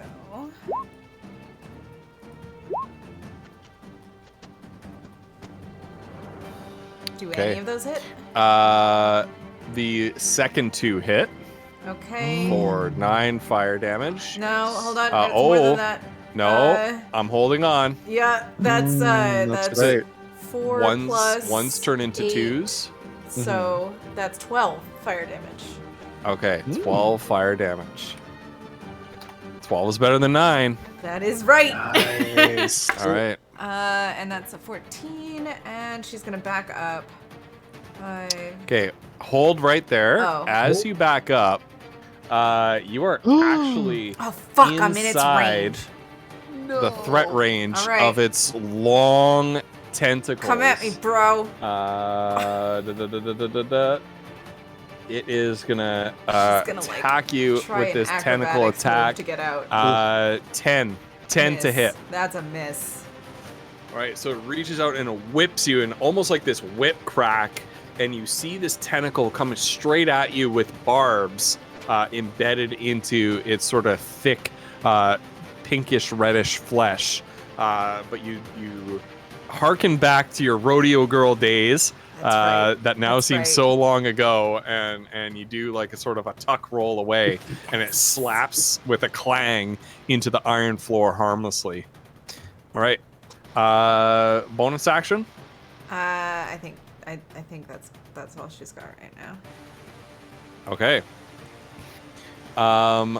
This one is going to make a multi-attack on Foodle. All right. 13 and a 10. No. He's too quick. All right. Because of Kiona. He's too fast. Quick. He's too quick. Yeah, he's doing the Neo Matrix like wow. It's trying to bite at you with its beak, slash at you, try to grapple you with its tentacle. Can't find any purchase on you. And so this one will just to break the advantage a little bit, move 1, and that's it. This one here, yeah, this one is gonna pursue Kiona with its smoldering gray matter. It's gonna come right up to her and attempt the same thing. A 10 and an 8. Not rolling super well with these. And they don't exactly have a high to hit chance either. So same thing, trying to attack Kiona, but just can't find her. Mazza, you are up. Okay. Let's see. So she's gonna go. Does that count? Yep. All right. All right. So just like another slash at it.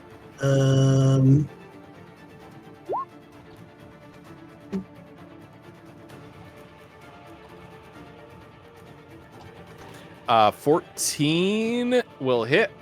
Okay. And then. Ooh, that's a bad one. But Oof. Oh, that's really- Is oh that no. 3 ones? Oh no. Jeez. That shouldn't even be allowed. Like, that's just. Yeah. Come on. Well, That's how I feel about when you use healing potions and you roll Yeah. like all Right. ones. I'm Yeah. just like, oh come that's, on. All right. That's ridiculous. All right. Hold on. Alright. Which all right, one of yeah, you so you're was that? Megan in my like one shot or whatever, where she rolled 3 8s or what? It was like the max damage on. Was that Megan? I don't remember. I think Woof. so. She Yeah. stole your damage there. for I know. Right. yeah. Yeah.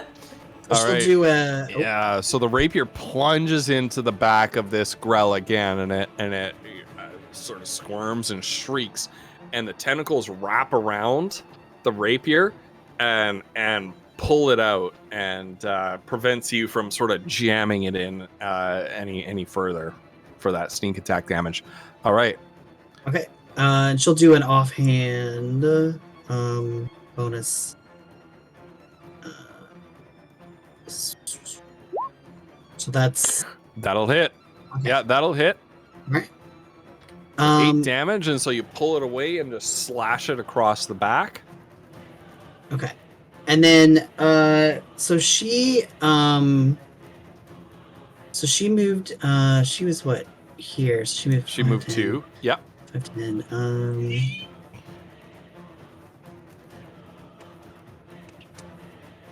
what? I'm gonna move myself back, but wait. So I think she can no. She'll stay here. Okay.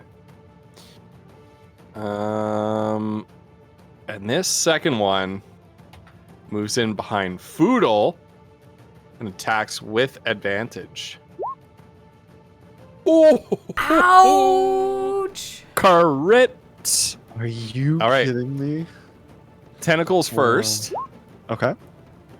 So you take 9 piercing damage, and you need to roll a Constitution saving throw.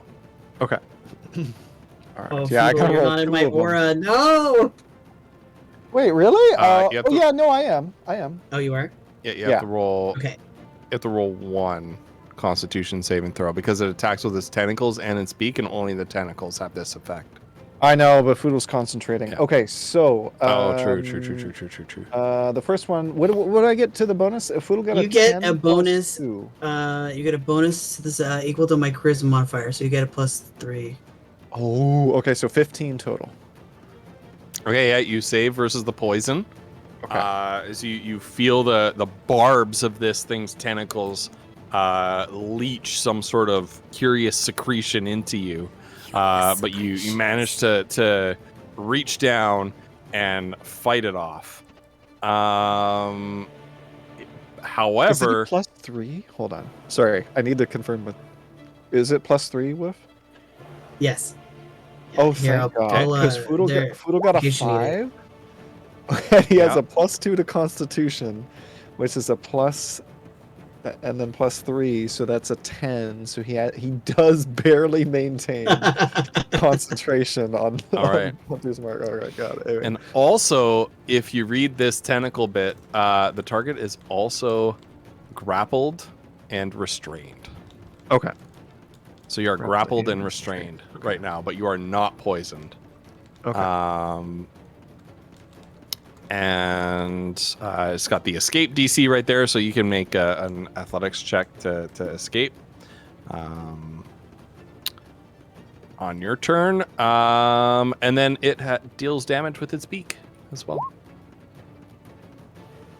And that is now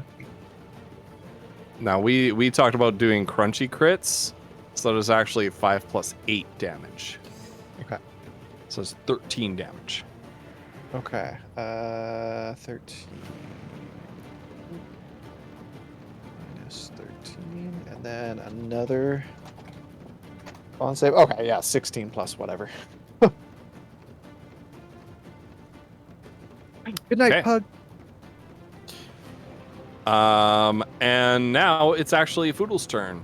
So you're grappled and restrained at the top of your turn. So you'll have to roll on athletics to get out of here. Yeah.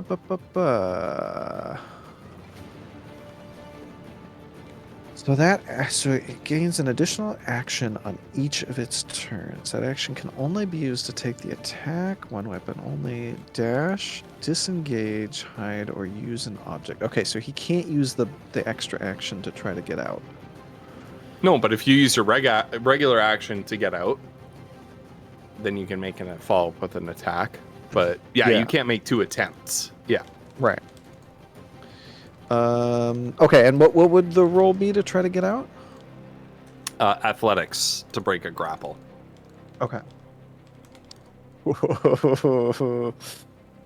Yeah, about Pretty that. high DC too. It I'm is, yeah. surprised. Foodle's actually even restrained. He's just gonna ignore this one, and he's just gonna keep shooting at this one. Can you make attacks when you're restrained? Yeah, you have disadvantage. Okay. All right. Yeah, then go for it.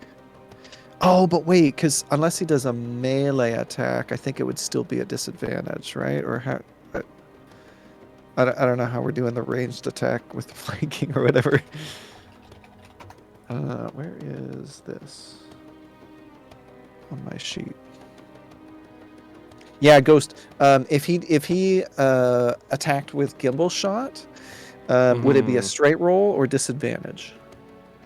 Yeah, he's I got would say sharpshooter. a disadvantage because we didn't Okay. we say no to the ranged attacks for flanking? Yeah. Yeah. Well, you're thinking of Gunner, Megan.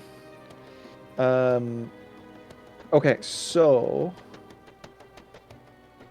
let's do the dagger then. Straight roll on the dagger. All right. Okay, that's pretty good. All right. Yeah, that And hits. It'll take some Hunter's Mark damage. Oh, now we're talking. Nice. You know what? Also, he rolled a 1 on that, so we're actually going to re-roll that dagger damage. Oh, okay. Well, Mm. it's the same thing. This thing is looking very hurt.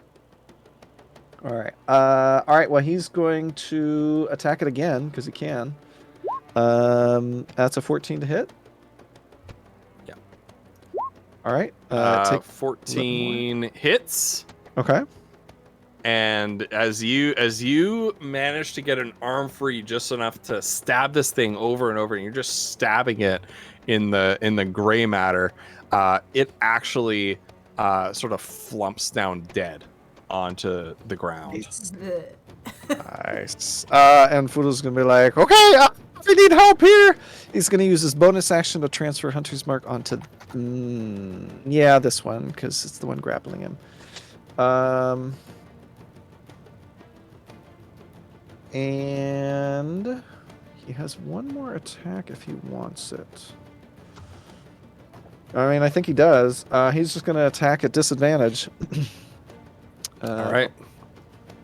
Because there's not, I mean, he can't hide. So, Yep. Oh, a 16 is good though. Okay, yeah, it's working. Oh, nice. Kind of. Slice All right. slice a chunk off of this thing's frontal lobe. And that's his turn. That's everything he's got. All right, Kiona, you're up.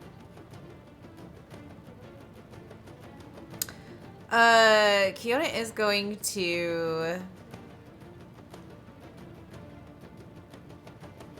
firebolt. Oh, a 12 hits. Fuck yes. Nice. as you point blank sort of instinctively raise a hand and a burst of flame shoots out, scorching this creature once again.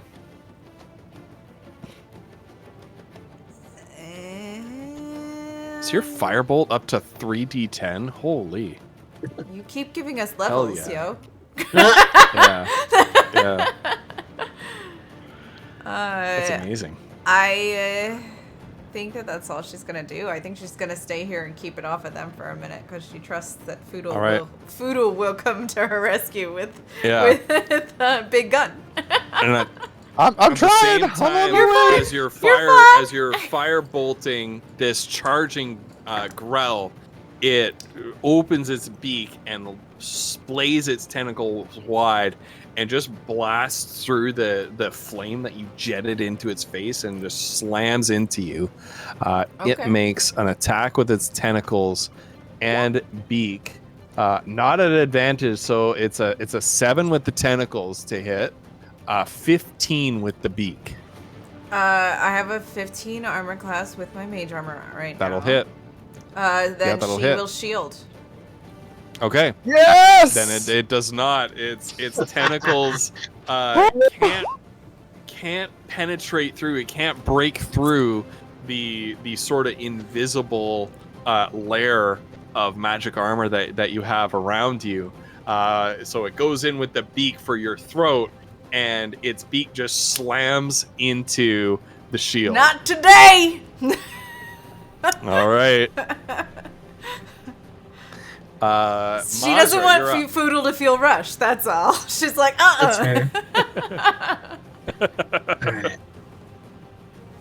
So she'll go 5, 10, 15, 20, and try and get this guy. Alright.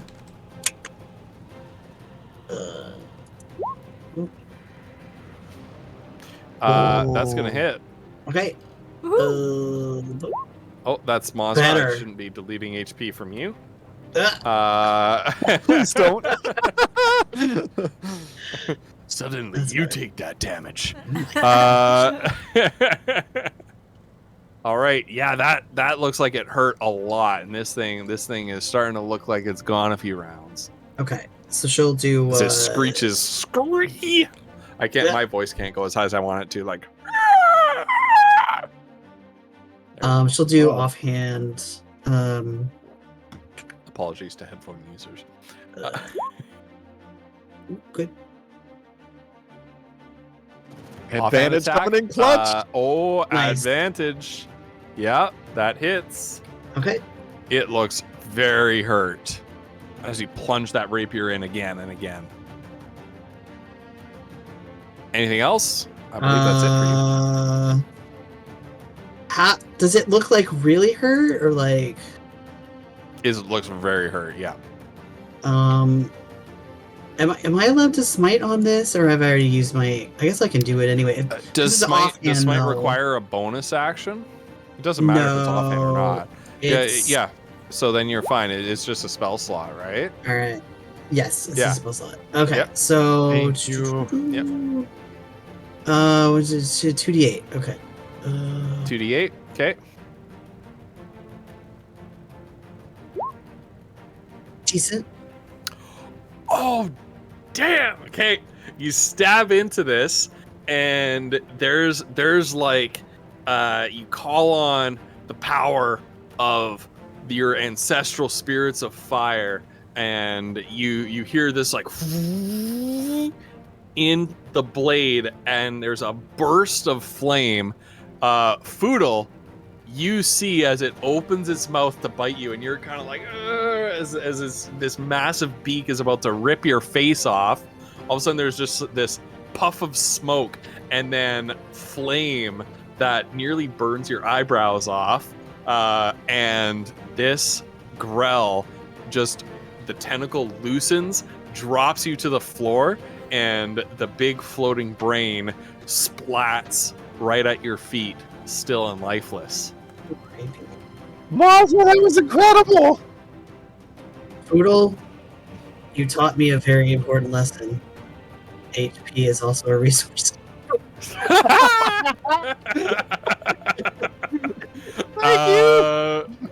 Foodle, you're up. All right, let's get rid of that restraint nonsense. Get the fuck out of here. Foodle's going to use his bonus action to transfer Hunter's Mark from this dead one to the one over by Kiona, Mm-hmm. and he's going to start firing gimbal shot at this thing. And Kiona's Hell just yeah. gonna kind of be like, ooh, ooh, as it splashes on her. Oh, Foodle. How do you want to do this? Yes! Foodle's gonna, as he, Its this brains are thing, gonna splatter onto you know, Kiona. burns from the smite from Mazra, and then collapses, and Foodle like releases himself.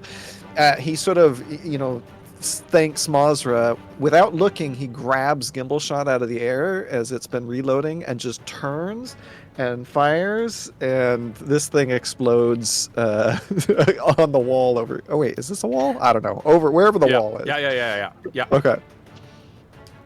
All right. Yeah. As it I falls knew down you and had it. drops dead, Ugh. you barely have a chance to catch your breath before you hear outside this door, heavy footfalls and horrible gibbering echoing as if bouncing off of metal walls, moving in on your position.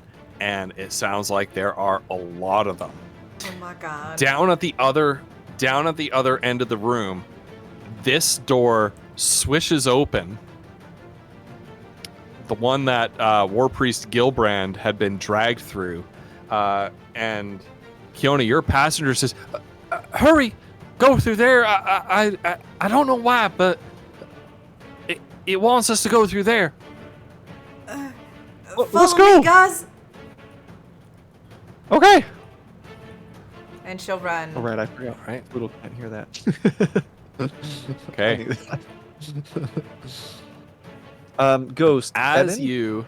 at Yeah. any point in here, can Foodle, as they're running, can Foodle use his bonus action to second wind for some healing? Yes. Okay. All right. Cool. Yeah, I'll you do go that. ahead. Alright. You jump through this door into darkness, and you hear it slam back down behind you. You now find yourselves inside a large circular library, kind of moving up these creaking wooden steps into the library. There are huge bookshelves all around you, and in the center, a large table where you see a man with dark hair poring over a schematic, and his back is to you, and you can get a glimpse of a large clock written on, sort of sketched out on this drafting paper. The man stands up and turns and looks at you with a frown of puzzlement. Kiona, Is he the guy? you instantly recognize this man. the although guy! every time you've seen him in one of your visions, his hair is longer and his chin is quite a bit scruffier. His frown of puzzlement deepens further when he looks at you, Kiona, and seems to recognize you. You shouldn't be here. It's too soon. It's way too soon. What are you talking The about? doors on either side of the library burst open, and 3 huge, hulking, red-skinned, amphibian-looking creatures sort of just trundle in, their footsteps shaking and causing the entire wooden floor to creak. Each of these creatures has a glassy, sort of semi-unconscious look in their eyes, and you can see a glowing blue crystal embedded in their skull, in their forehead, right between their eyes, pulsing with an inner blue-white light. On an upper balcony of the library, you see a humanoid woman with fire red hair and no facial features save 6 glowing blue eyes. She looks down on you with an expression that might be surprised. Then she and the man lock eyes in silence for a beat. Before the man turns around and sweeps up everything on the table into his arms. Meet me in Dal Kalash, Kiona. I promise you, I'll explain everything there. Iskander knows the way. He doesn't remember, but he knows. Then in a burst of arcane magic, he disappears. Did he say that in a language that Foodle and Mazur will understand? He says that in common. Yeah, Okay. It's in common. What? The six-eyed woman lets out a scream of fury. You're not getting away again, you bastard! You lot, deal with the intruders! She waves a rod topped with another glowing blue gem, and the creatures lower into an aggressive stance. Then in a flash of light, she disappears as well. And I'm going to move us over to our next encounter God. map. Who is that? Do What we is recognize happening? that The person? Wanderer from the clock. You 3 would not recognize him because you've never seen him, but Kiona's seen him in some of her visions.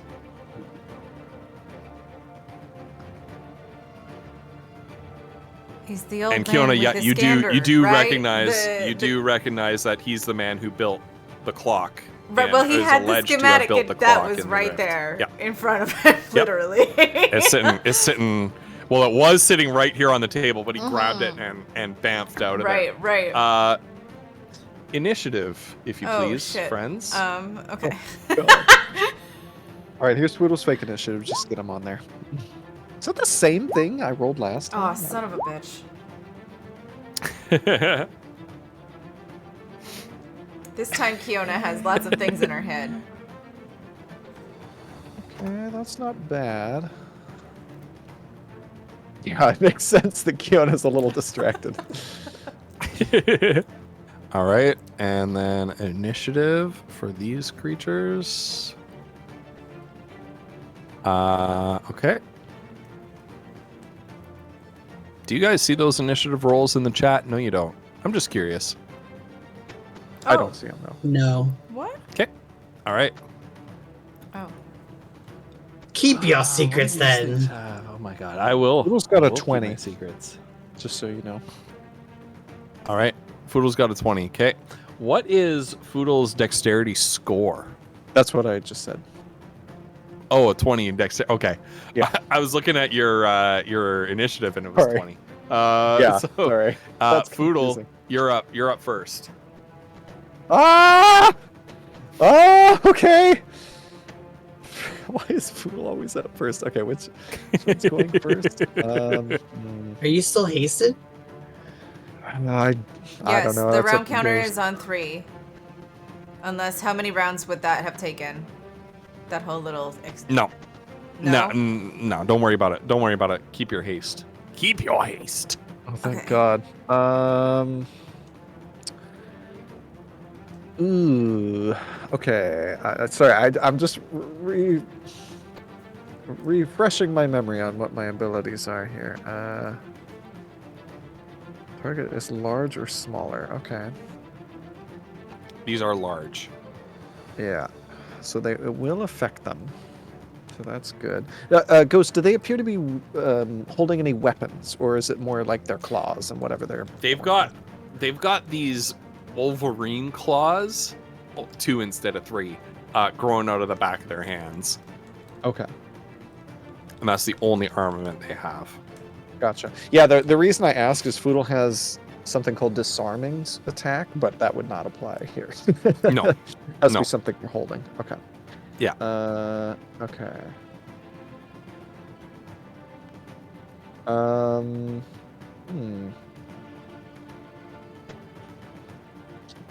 Well, Foodle's going to use his bonus action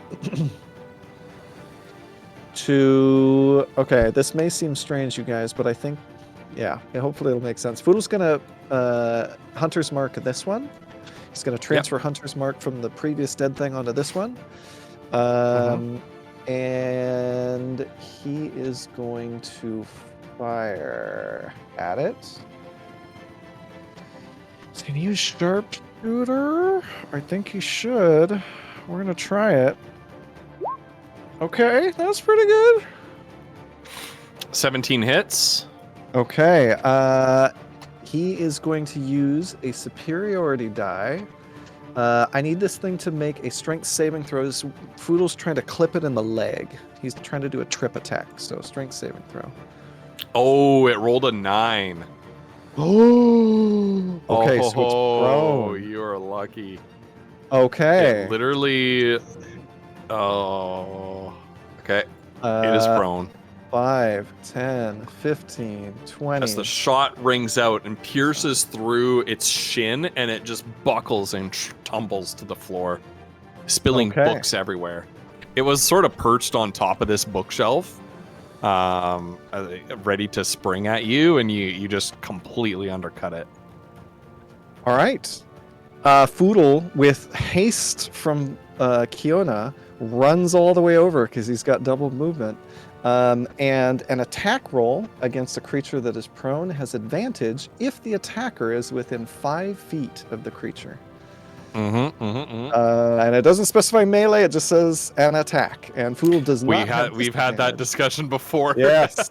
So Yeah. Foodle is going to I remember start. that being a tough one for us. Yeah. Yes, Go ahead. yes. All Yeah. right. At advantage. Oh God. Oh, really? you're bloody well lucky. That hits.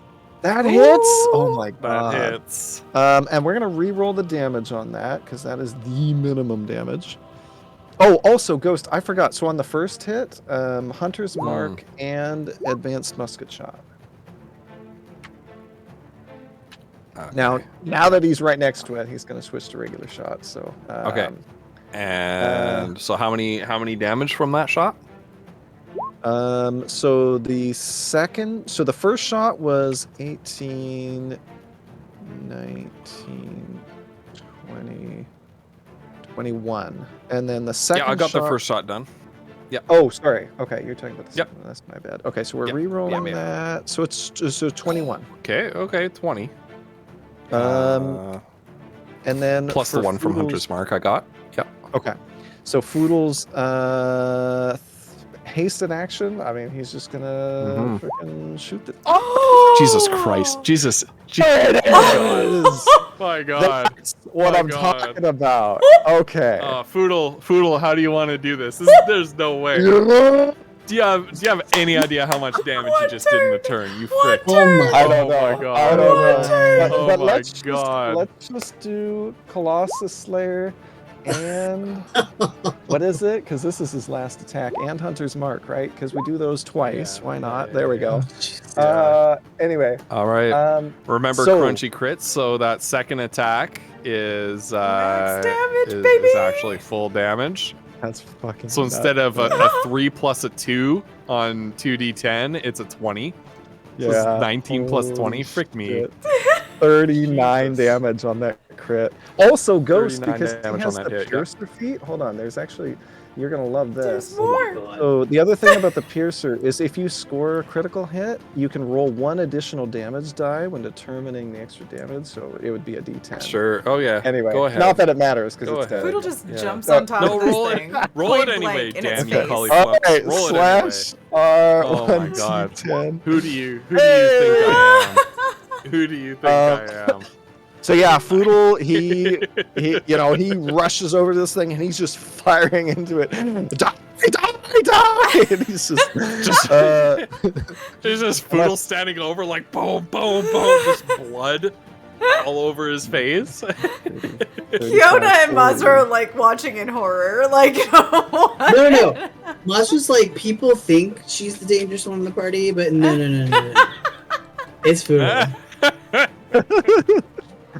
and that is Foodle's turn. Okay.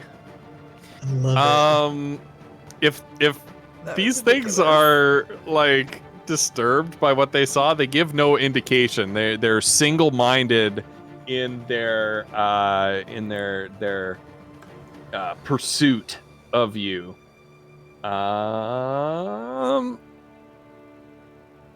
Which one gets the move? This one. And it moves. Okay, so it moves. It jumps onto this table, 5, 10, and then jumps off again. 15, 20, 25. Moves onto Foodle as he's trying to get back.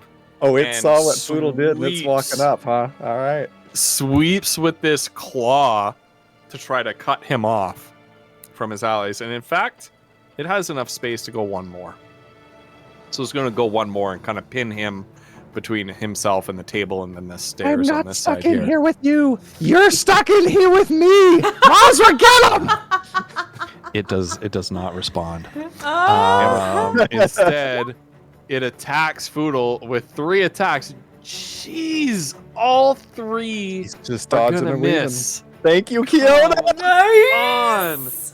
Come on. Oh, this encounter is designed to be harder than the last one, believe it or not. It's But okay. We're not mad. Mazza, you're up. No, God. I know you're not. Masha's just, you know, you'd think Masha would look horrified, but she's just kind of like,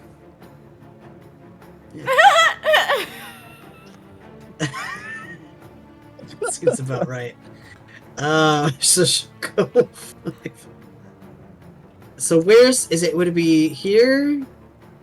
I think anywhere over there, right? According to that document that was Yeah. sent to us. Yep. Is that the, okay. Yeah, Yeah, you could do that's either of flanking those. there. Alright. That's that flanking. Yep. The thing about larger creatures is they're easier to flank. Right. Right. Okay. Okay.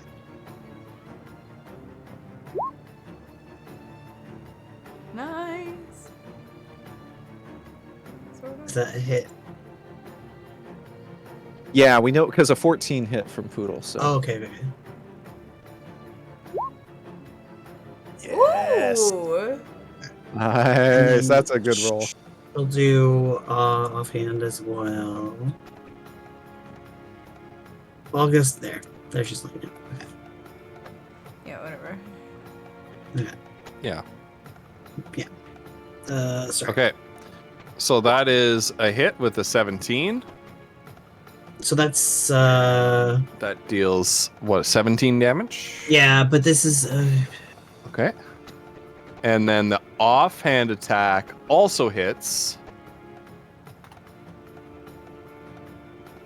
I don't know if it does though. That's the offhand. So she doesn't get the bonus, which is the. Is that like a 3? Because it's dexterity, I believe, is the bonus. I don't know. You need to know It's that. usually 1d8 plus 3 is what I do. So I think Yeah. that's Oh, not yeah. actually. Yeah, your offhand. Okay. It's just the damage from the weapon. You don't Yeah. get to add your dex. Okay. Could you do me a favor sometime and obviously not now because we're mid game, but make like a separate attack for offhand because you use that a lot. So it might behoove to make a separate attack for that. But yeah, good. Yeah, you a couple quick swipes with your rapier. Looks like it got purchase. Dealt quite a bit of damage to this thing. Rest of movements or your bonus action? Shit, no. She's gonna stay here. Okay. Actually, no. Alright. She's gonna move back one single space here. Okay. Okay. And then this one, I'm just gonna roll. All right. This one is up next, and it is going to leap over the stairs, make a flying leap attack on Kiona. So 3 attacks. Is that within my op attack, or did it like jump over me? You Real only time? get op attack when it leaves your range. Oh, leaves. Okay. Yeah. 19, 15, and 18. I think she can only shield one of them, right? So. Nope, shield lasts until this start of your next turn. Oh. Yeah. Oh, Yeah. fuck. All right. So that's what she'll do. And then none of those will hit. Okay. another shield as this thing comes down and is just slashing at you with these claws, and you're just blocking this, and it's pushed. Each attack is pushing you down to your knees, but it cannot break through that shield. Jeez, you guys. And it's your turn, Kiona. Okay. I mean, she only has so many uses of that, you guys. So, firebolt the guy that just jumped on her. Okay.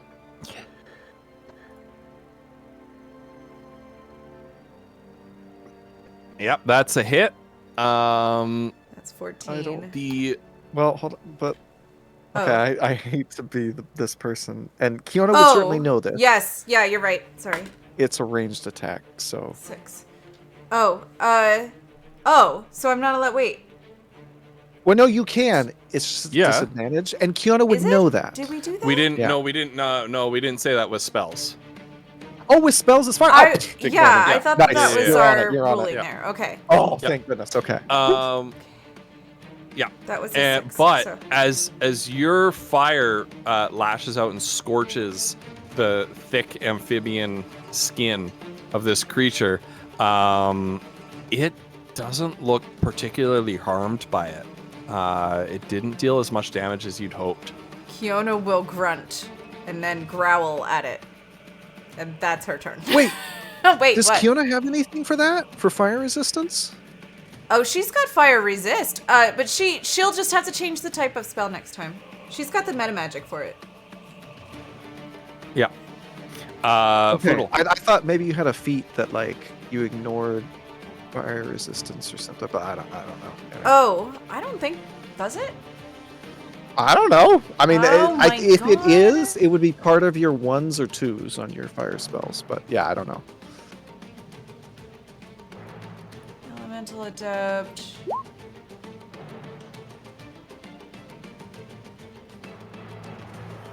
Yeah, ignore resistance to damage of the chosen Nor target. is it. That would be important to know. Oh, okay. I think I knew that Yeah, at one point in I time. remembered Oh my something. Thank you. gosh. I appreciate MVP Polyflumps. Hell yeah, we need all the damage we can get. Foodle, you're up. Okay, Ghost, refresh my memory. Which of these two have taken does either one of these look more injured than the other? They look about the same. Okay. Foodle's gonna use his bonus action. Yeah, he's gonna use his bonus action to move Hunter's Mark to this one here. Okay. And he's gonna go 5, 10, so he can get like a decent shot. And he's gonna start firing. All right. Anyway, I started blasting. Hold on. That should not be an advantage. Okay. So that's a 9. 9 to hit. That does not hit. Okay. He's gonna let Gimbal Shot reload, and he's gonna fire again. Oh, that does not hit either. Wow. All right. And this is So- what turn 4 of haste. Yes. Yeah. Yeah. Ghost, for the interact with object, would that could Foodle use the hasted action to try to fix Gimbal Shot? Yeah. With his Tinker's tools? Yeah. Yeah. Okay. You'll have to make a Okay. Tinker's Tools roll because you're like mid combat, Yeah, for sure. and we'll say you like pull out a screwdriver or something. Yeah. You're definitely not kneeling down on the ground and opening up a toolkit when this thing is like gunning for your No. throat. And to be honest, but I we'll don't say think that you. now's the time. I think Yeah. Fudo's going to release Gimbal Shot. It's going to try to reload because that's what it does when he releases it, but obviously Yeah. it can't. Yeah, you just hear this and metallic like ching. That he's gonna- yeah, it doesn't work. Yeah. He's like, no! And he's going to draw a bow, his long bow, and he's going to fire at this thing. All right. Yeah, is he going to do anything? Oh my god, okay, well, never mind. That is going to miss. Oh, damn. No way. No Yeah. way you rolled another one. Oh, God. What? Dude, I Oh, rolled no. a 2 and then 2 1s. Yeah. That was Yeah. my attacks this turn. Foodle's, Shoot. a little distracted after that. All right. this stuff. He's All right. gonna go. He's gonna continue moving. He's gonna go right here, and that's the end of his turn. All right. So you do like this really cool movement where you skip around this guy, slide on your knees, take a shot, it misses, take another shot, it jams, throw Gimbal Shot away, pull out your bow, take a shot with the bow, it misses, and then you slide up like this, back to back with Mazra, and you strike this really cool pose. But everybody knows that you just completely flubbed that round. Sorry, guys. Is this thing's turn now? So, Night Hooligan, I'm gonna since you're trying to learn Roll20, I'm happy to just sort of narrate what I'm doing with Roll20. Just pressing my mouse down to ping this one for the players. So this large frog-like creature turns around and raises its claws and slashes down at you. Oh, damn! Bite attack. First one's gonna hit. Crits. Oh, yeah, it is. Okay, and that is an 8 plus max damage is supposed to be 2d4, so it's 8 plus 8 for 16. The first one. All right. So Foodle's got to Okay. try to maintain concentration. So he needs a 10, right? Because it's half the damage or Yeah. 10, whichever's higher. Okay. You Yeah. do get +3 if that's a saving throw. Oh yeah, he got a 14 plus Mhm, Mazra's mhm, mhm. stuff, and yeah. Okay. Mhm. Okay. Somehow he All right. maintains. Somehow he maintains concentration. Okay. And then the next one, so Night Hooligan, I'm going to click on Claw here. That I know this one hits, right? Does the 19 hit? It does not because of Keanu's Damn. haste. He has a 21 Oh my AC. God. No, you. Thank you, Kiona. Oh, okay. Oh my gosh. Let me just check if the next encounter has somebody with Dispel Magic in it. So okay, You that's guys it for got this the one strong then. one. It's all Kiona. Like holy shit. It's Maz's turn. Right. Okay. So with these guys, which one looks more hurt? Is like the one here or the? No, they both look the same. Okay. So is this? No. Yeah. If only Foodle had hit something. Do I need to might have move been here? If does that flank me? With Yep, that'll do Kiona? it. Okay. Yep, because then it's a straight line between him Okay. and Kiona. It's diagonal, but that Yeah. counts. Close enough. Yeah. I have studied I've studied the tomes carefully. Oh my gosh. All right. Yeah. Nice. Okay.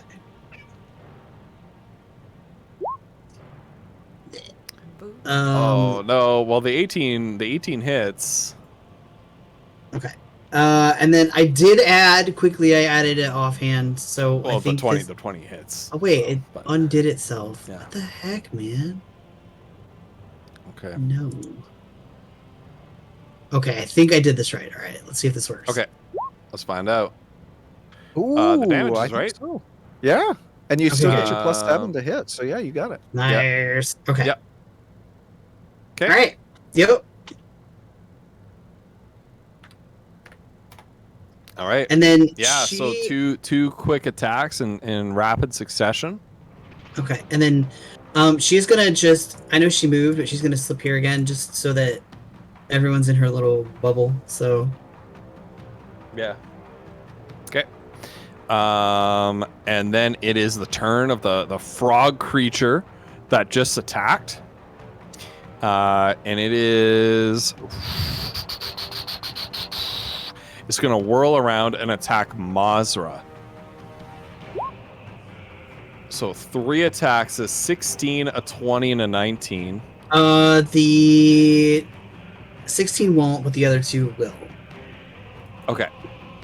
Night Hooligan, if you're wondering why there are 2 numbers coming up for each attack, I have this monster set to always roll at advantage. Advantage is certain situations where a monster or a player has an increasing chance to hit. That is not the case this time, so I'm only looking at the first one. But in advantage, you roll 2 dice and take the highest. When it's disadvantage, you roll 2 dice and take the lowest. So I'm sorry, you said the 16 will not hit, but the other 2 do? Mhm. Okay. So the claw damage, you take 11 piercing and 9 piercing. So that's an 11 and a 9. So I'll half the 11 using my, you know what I'm talking about. I can't think of Your my uncanny slippy dodge, I think it is. slipper- Is it yes, uncanny that's dodge? that. You know, Okay. That's exactly You'll have what the I was 11, gonna say. so you turn the 11 into a 5, so it's 5 and 9 for 14 damage total. Okay. As its bite misses you, but these 2 big claws sort of slash into you and penetrate your armor. All right. And that's it for it, because it's kind of boxed in around you guys here. Kiona, you're up. Bonus action, restore a level 1 spell slot with 2 sorcery points.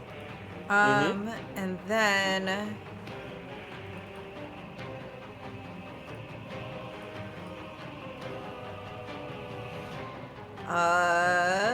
she's just gonna keep on about that firebolt.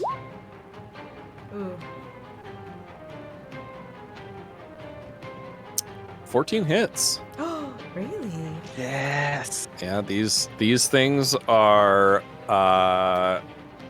low AC, high HP. Oh, Although sorry. it doesn't matter when you're Foodle and deal 100 damage in a round.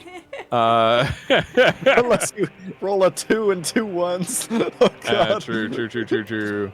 At this range, she's basically taking these firebolts though, and like not even throwing them. She's just like pushing them into this thing's like skin. Yeah.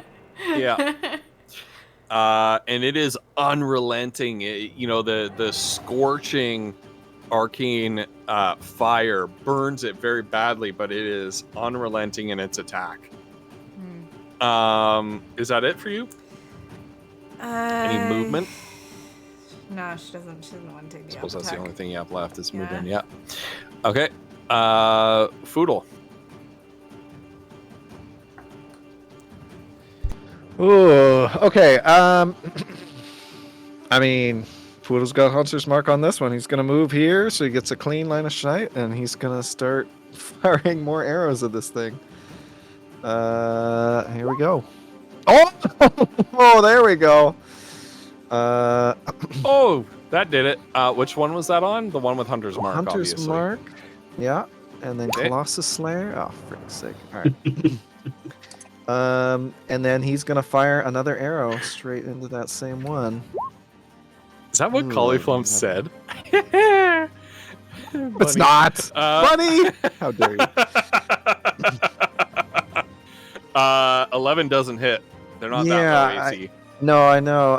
Foodle's actually going to use a superiority die to see if he can turn this miss into a hit. He's going to use, what's it called?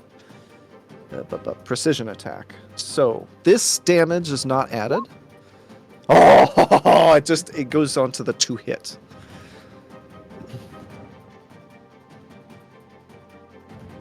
So it's Okay. a 15 to hit, so 22 damage.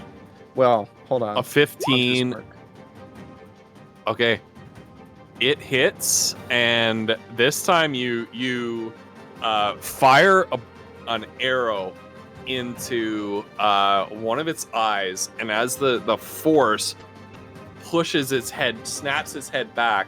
The second arrow plunges straight into its windpipe, and it kind of just, with its head snapped back, it kind of just keeps on tilting back until it falls to the floor and stops moving.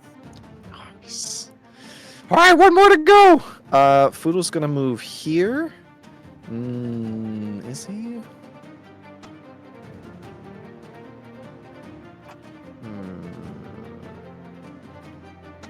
Yeah. No, he's gonna stay here actually.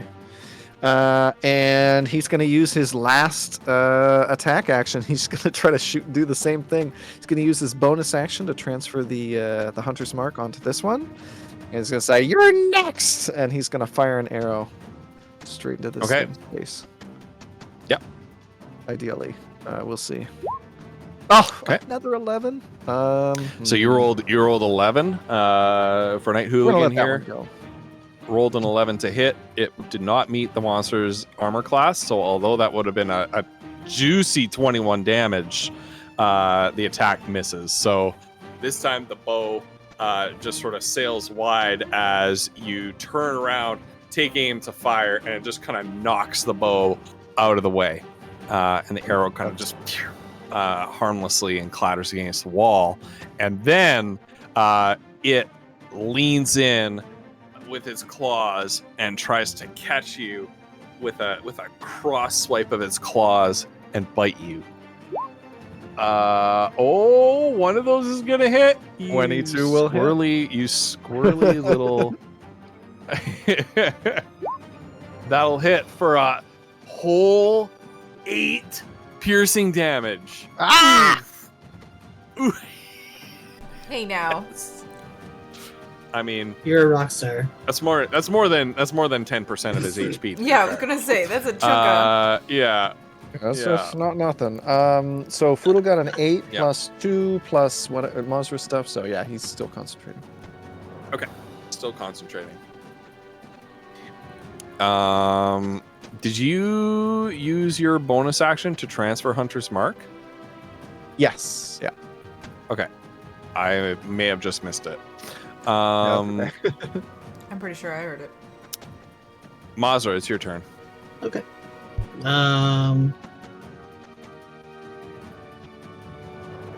Okay. Oh,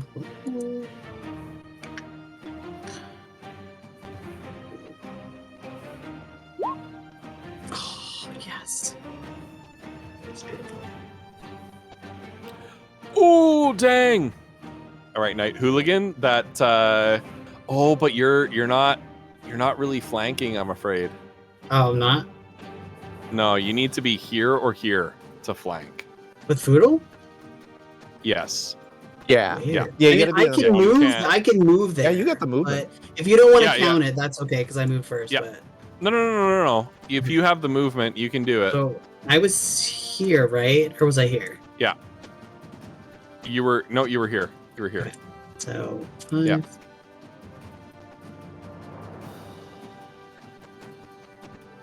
And then here, yep. Yeah. Okay. All And that'll be a flank. Yeah. Okay. You need to be able to basically draw a straight line through Oh, the okay. center of the monster. I see. More or less, right? So if you can do this, or if you could do this, that's a flank Okay. on a large creature. Okay. Night Hooligan. So Mazra, we're using the optional flanking rules. That gives you advantage, which once again is roll twice and take the highest.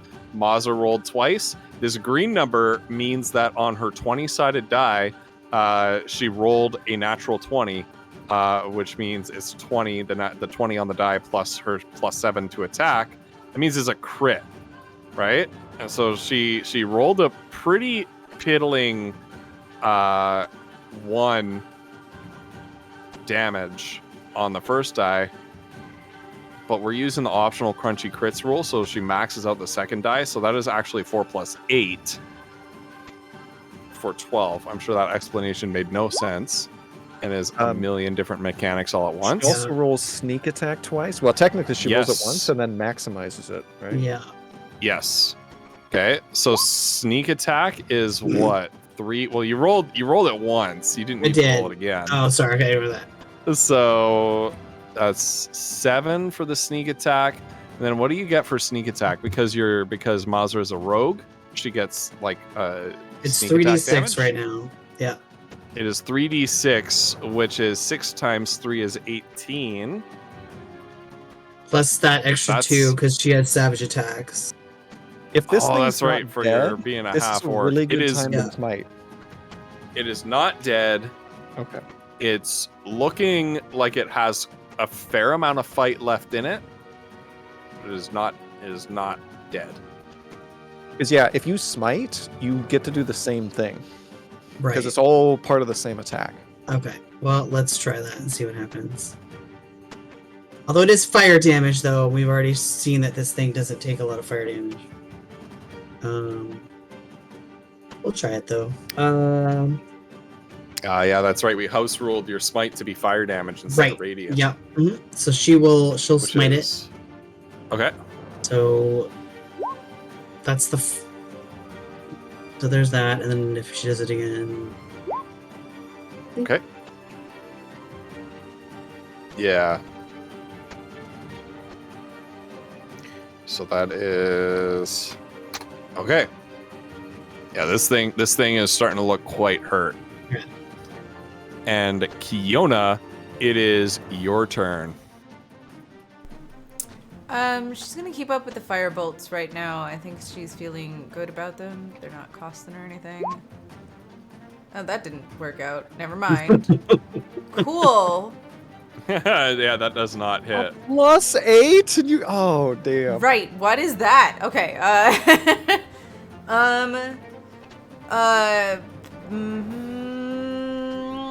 I think she's gonna let it be. That's her. Oh, that didn't work out. Sorry, guys. That's okay. That was me a minute ago. Not even that long. I don't think she's gonna go anywhere. Okay. So that's your turn. Yeah, I like being Foodle, able you're to up. see, could see down the stairs. All right. I mean, Foodle's gonna fire an arrow into this thing. They're 11. That does Those not are- hit. That That is doesn't hit. 5 5s in a row. All Yeah. right, we're gonna do another arrow. Come on, eventually we're gonna roll maybe a double digit even. No, still no. Okay, oh my That does gosh. not hit. A 13 doesn't hit. it 13 does doesn't not. hit. I'm sorry, buddy. Oh, Yeah, no, it's fine. He's got one more attack. We're gonna try it. Hey, Nice. there we go. That's a hit. Last round for haste, by the All way. right. Yeah. No, How no. do you want to do this? Fool misses twice and then like looks down at his bow and is like, "It's right there!" and knocks another one and just fires it into the mid-center instead of the fancy shots he's been trying. Oh god! Just go straight through this thing's belly. I love that he gets mad at the bow because his gun would not do that. yeah, for sure.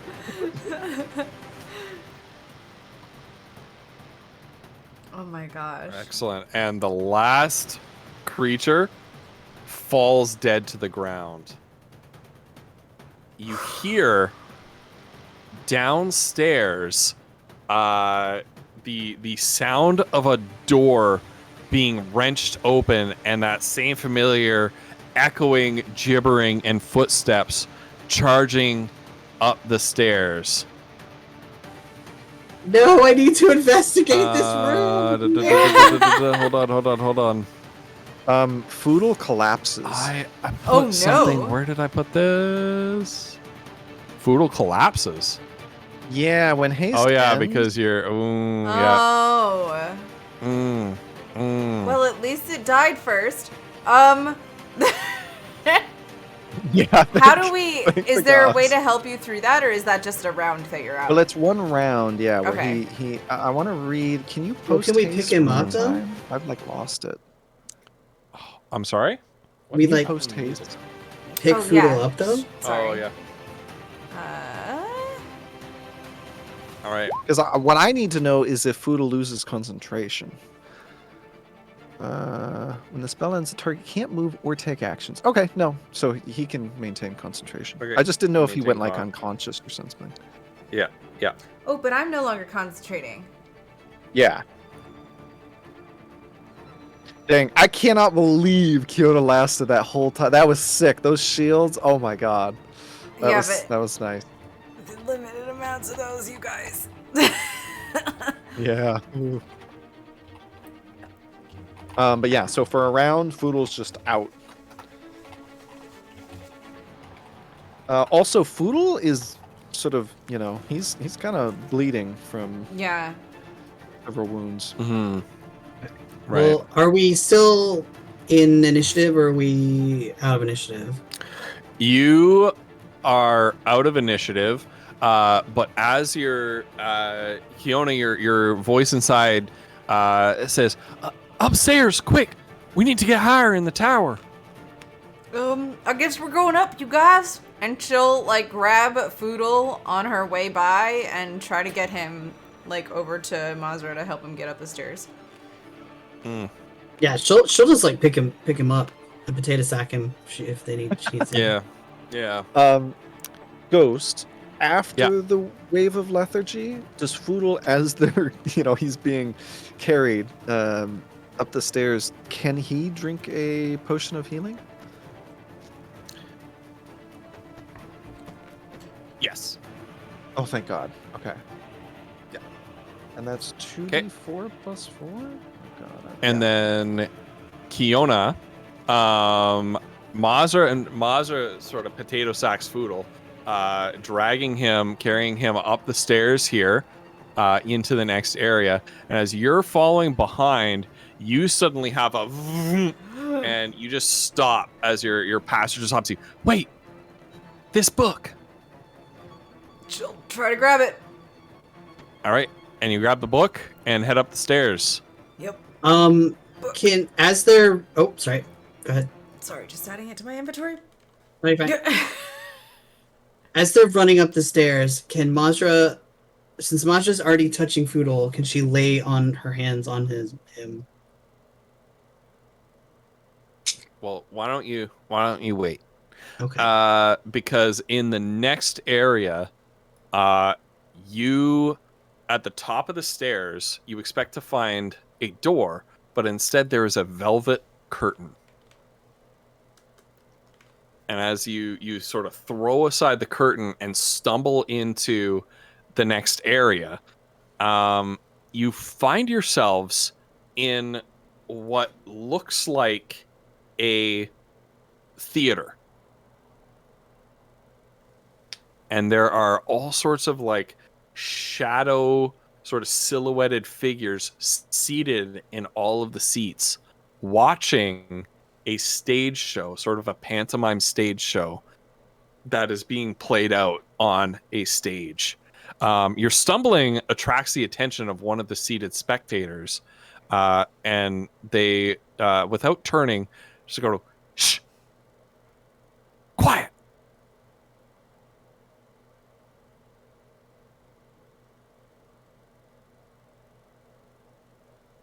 Kiona will look at Mazra and Foodle. What's going on? Is there a show actually happening? Yes, right. There is a show actually happening before your very eyes. Are there seats open? Are there any open seats? Yes, there are 3 open seats very nearby. All right. We'll file in. Okay. Does Mazra put Foodle down? Yeah, she'll put him in a seat. Dump him in a seat. And We'll be gentle as about it. you watch this show, you may take a short rest. Oh, thank God. That's This is your midway short rest opportunity.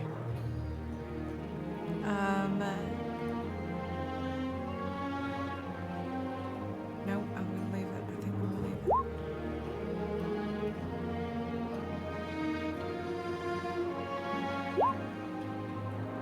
it. And it's actually like really strangely chill here. That's why I put this sort of easygoing music back on.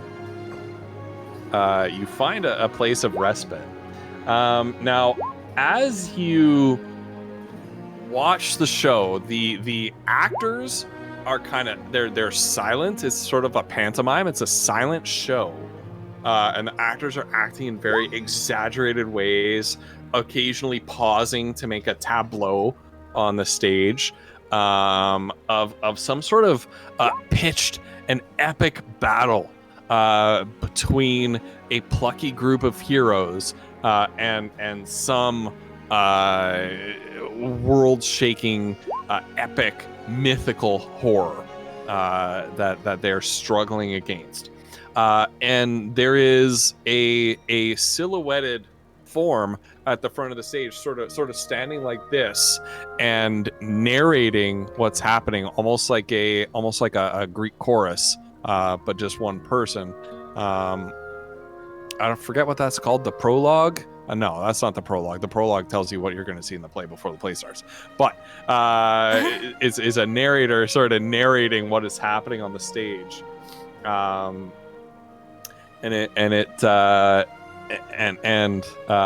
they say, one day, our heroes were ambushed in an icy lair of death, to be picked off one by one by a cruel master of frost. Despite the odds, they called upon their inner might and destroyed her utterly, spending their blood to buy the world another day. And the crowd actually laughs at this, and you're not quite sure what's funny. And I shall introduce your heroes to you. And when he says heroes, the crowd, like the laughter intensifies. Observe this hulking machine mastermind. He cuts an imposing figure with molten metal for blood. They helped to protect an isolated village from the ravages of war. And the crowd just laughs once again. And here, a scrap of an elf woman with long auburn hair, pale green eyes, and scars the shape of lightning upon her arms. Using spores, the crowd goes, she brokered peace and understanding where there was formerly silence and mistrust. Now this elf here has skin of grey and hair of purple, and an aura of prestige hangs about him. He is oath-bound to protect his friends, would lay down his life for any of them. Aww, and the crowd goes, aww, and then laughs once again with some shared joke that is beyond your understanding. And here we have a small fairy with a big heart and her trusty drake companion. She stands defiant against the forces of evil, particularly the Witch King and her unseelie court. Ah! And a stout dwarven battle mage with sharp eyes and a trusty blunderbuss. What a ridiculous weapon.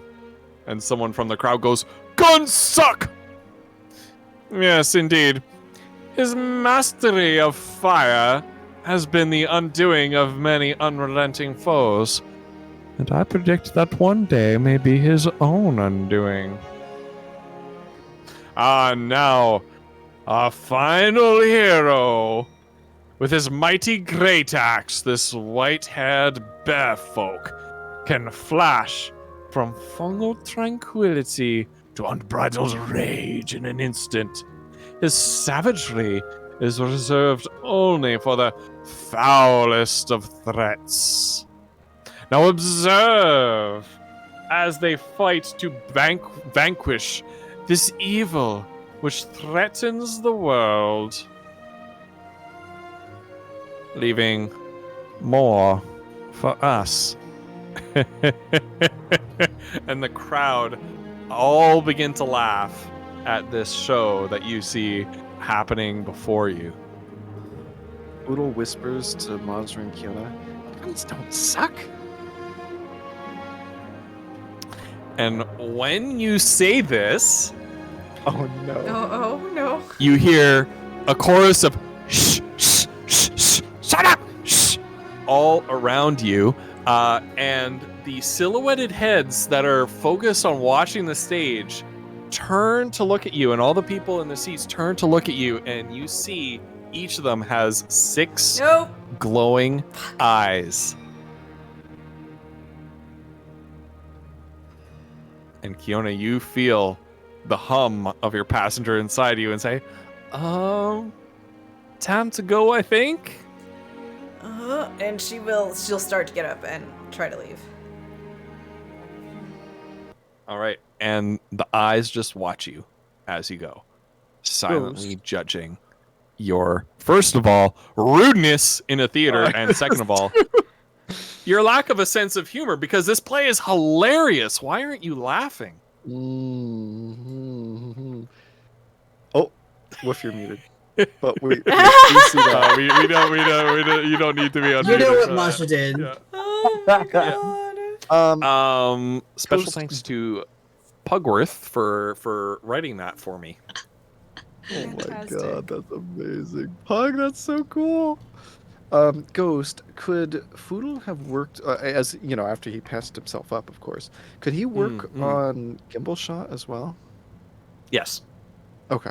Yeah, you can do that in your short rest. Okay. Do you want me to make a Tinkle's Alright. Tools roll? Or that's just something that he takes a while No, to you do? you took your time with it. Okay. And actually, I'm gonna turn that music back on. I'm gonna take a very quick personal break. If you guys want to as well, be back in 2 minutes because we have more to come. God. What the hell? So terrifying. It's like the worst. Kiona's Terrifying. skin is so crawling right now. This whole place. Right? Not Mm. okay. Name- All 6 eyes and like, oh my god. Anyway. She just doesn't that- understand how she's getting away with walking out right now. She's just like, nobody sneeze, nobody look, just walk out, just walk out. Yeah. This is what she's doing. Man, yeah, seriously. Like, this is creepy enough. And just for context, like, Ghost, he just described, the play was what my characters just did. Right. Like, Oh it's the my last thing that my God. characters did. Like, That's oh my freaking amazing. word. It's nutty. So Anyway. we've gone back in time and we've gone to a different, like a parallel universe too. In this place. Oh! It is a rocking, it's Whoop's rocking chair. Whoop always sits in his rocking chair.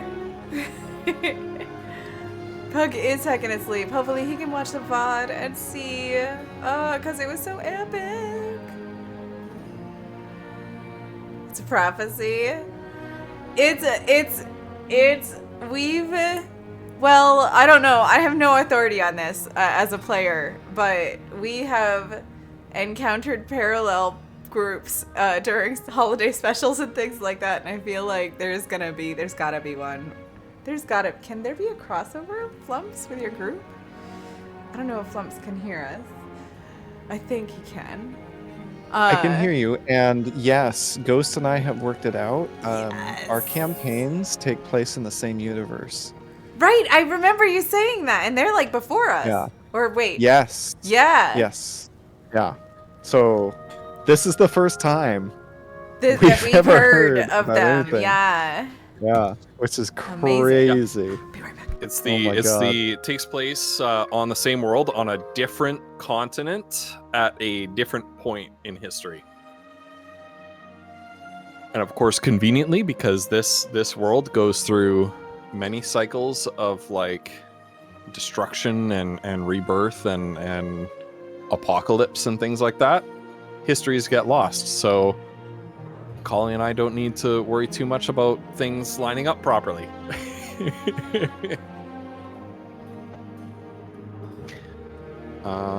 Yeah, thank goodness. I love it. Yeah, we've determined that there are some things that appear in the Feywild that.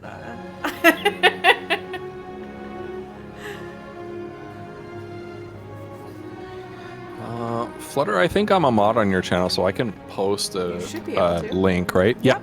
Yep.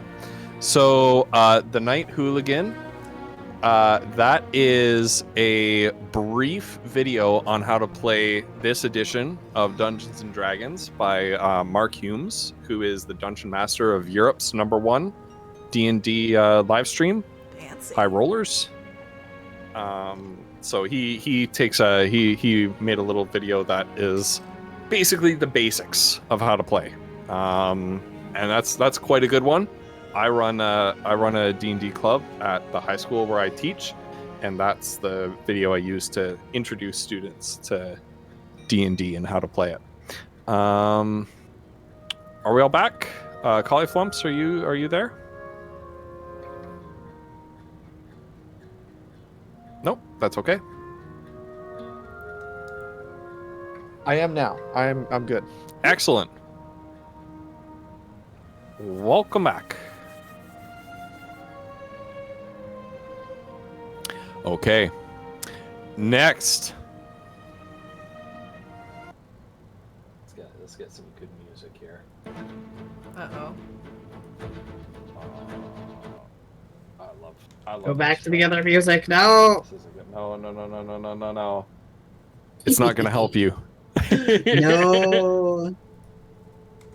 It is not gonna help you. Okay. Next. Oh, by the way, Kiona, Uh-oh. the book that you picked Yes. up is a magic item that Torvax has made for you. And I'm just gonna edit in players' notes, all players, save, and I'm gonna show this to you, and I'm gonna hope it doesn't show my GM notes. No, it doesn't. Okay. There may be some hidden properties to this book. But this is something that Torvax created, and because you passed that encounter, you get to have this book. You do not have time to attune to it, however, because you used your short rest for healing. So, Ancient Book of Memory has charges equal to your proficiency score. They restore half of your proficiency score rounded up charges after finishing a long rest. When you attune to this book, choose between half of your proficiency score rounded up skills. So let's say your proficiency score is 3, you choose 2 skills, because half of 3 rounded up is 2. During a short rest, you may change one of the selected skills. You may choose to add half of your proficiency score D4 rounded up to these checks immediately after you roll a D20. So like 2D4 or something like that. It's a little bit complicated math with the proficiency score, but I like it. I might work on it a little bit more, just to make sure it's balanced and check it over and things like Sure. that. But first of all, that's real cool. If you study the Ancient Book of Memory during a long rest, choose one ritual spell of proficiency score level or lower from any spell list. You can cast a chosen spell without consuming a spell slot once per long rest as a ritual. I'm going to actually put that in there. I would like you to be able to have to do that as a ritual, Sure. not instantaneously. Just to be clear, right? I think that was Torvax's that was Torvax's That would make sense. idea behind it. Yeah. You can choose not to provide components while casting the chosen spell this way. If attuned by a spellcaster, you can use spell slots of the appropriate level to cast the chosen spell normally. Your spellcasting ability for the spell is your choice of Constitution, Intelligence, Wisdom, or Charisma. Huh. Right? So hold on to that. Sure. Can't use it right No, now. anyway, cool. but we'll have to Um, discuss it too. But thank you so much Yeah. for that, Torvax. That's really fucking cool. I appreciate Yeah, that. that's dope. That's a nice That's item amazing. that he Thank made. you. Yeah. Amazing. Cheers. Don't know where Torvax has gone. I hope he's around. Just getting myself ready here. you guys know there's more to come. You know. Yeah, is Tordax on the East Coast? Because it's his birthday, if so. Happy birthday! Oh, happy birthday, Torvax! Happy birthday, Torvax! Happy birthday!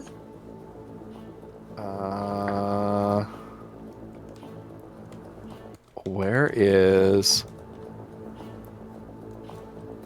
I am missing a character sheet. Uh-oh. That's not good. Yeah. Guess we can't fight whoever that is. No. No. That's not how this works. That's why I filed that under that heading. Not the heading that I thought.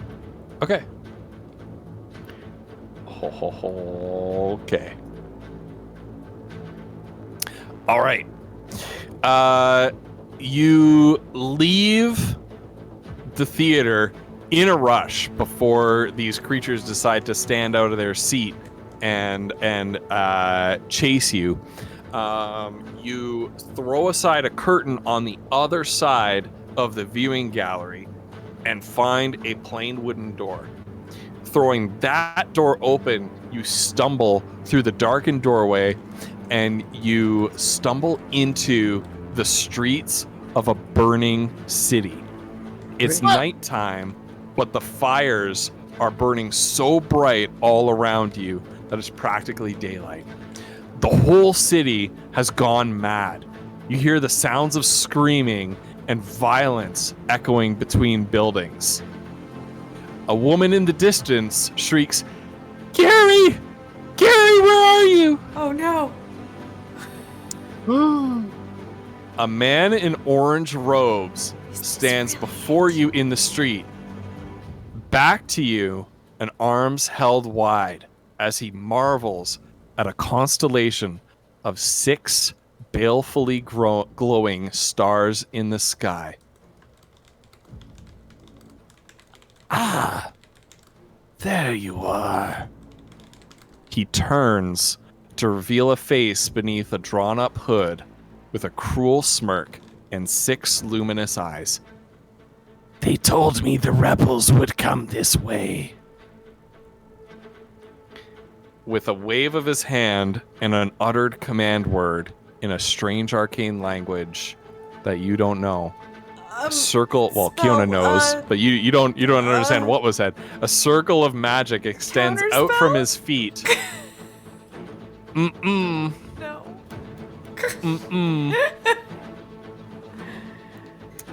And you burned a slot. Oh fuck. It's worth a shot, you guys. This Come is on. High level magic. God, Yeah, you try to counterspell that, and the field, the arcane field that's being emanated from this magic circle, bats the counterspell away like it's nothing. And 3 aberrations rise from the ground around him. She gets to roll. All right, we'll roll it. I rolled. Roll your counterspell the spell. counterspell. Yeah, she would have maybe bumped it by 1, but that's it. What was that? So you used a level 5 slot? A level 4 slot. Level 4 slot. Yeah. So that's not bumping it by 1. It is. Counterspell is a level 3 spell. No, it's not. It's a level 4 is. spell. No, it's a level 3 You're thinking spell. Dispel Magic. No, Yeah. counterspell is a level 3 spell. I think they both are, yeah. No. It's If in my I'm looking at spell book counterspell, at level 3. it says Abjuration 4 at the top. Why is it on Roll20 as level 3 counterspell when I dragged it into my book? I don't I don't know. Must be a misprint. Because I've been using gotta- it. It's level 3. Because it says at higher levels, when you cast a spell using a spell slot. Oh, of you 4 upcast higher. it. Okay, so Yeah, it that's what I'm automatically saying. said. Okay. Oh, ahead. yeah, because I cast it up a level. So level 4. Yeah. There. But that's... Oh, that's cool. I didn't know it auto-updated when Yeah. you upcast. Oh, right, yeah, like I just had like no the idea. fireball I and stuff. assumed- You select the level that you... I assumed that, Cast it I assumed that it wouldn't auto-update. Okay. All right. Roll your spell casting ability. Roll it? Oh, Yeah, so it's just an ability check, so it's just a charisma check. Straight charisma, not saving straight throw. charisma. Yep. Okay. All right. Roll it. Where the fuck is it? Come on. There it is. Mm-mm. Ben, look. Sorry. All right, if this is what you want to use it, yeah, go No, ahead. don't. Okay, I ahead. won't. Oh my god. Go ahead. Ah! All right. No. All right. I will drag you over. I couldn't find a good Burning City map, so so imagine. Wait, this This place is why I looks said. familiar. This is why I said it's burning so Oh, hot. no, that, we do know this space. It's like daylight. Oh Or god, wait, I have maybe I got terrible confused. memories Alright, of never this city. This is where we almost fucking died. I feel Some like random. It's just a damn- generic city map. It's just a generic city map. This is an unfamiliar So city to you. this one Oh, I looks know. like more what we're used to. It's like not Future City or whatever. No, this is like, yeah, this isn't strange to you at all. Oh god, what are these Let's see. initiative rolls? What? what? Jesus. For real though. All right, here's Foodle's fake initiative. Oh man. Oh, that's a good one too. No, what if I'm gonna roll lower? Oh god, I did. Where are we? I don't know, but it fucked you're at the Kiona up bottom. enough You're that at the she's gonna be the bottom. last person to go this round. Oh, I see. Okay. Yeah, God, this is bad. that was Okay. almost. Ooh, that's good, though. Yeah, Okay, but okay, it's okay, always okay, I don't okay. know when I am going first. Like no. Descending. Good. Perfect. Okay.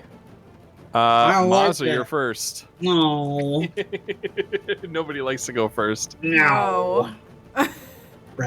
Um. Shit.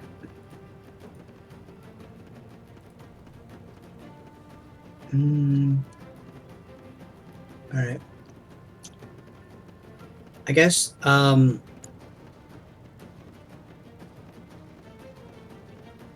She. Is this for? Excuse me. From this distance, is this crab thing the same thing that what we fought like in the cavern or whatever? It looks very similar. Is it the same coloration as the one that like turned off all our magic and stuff?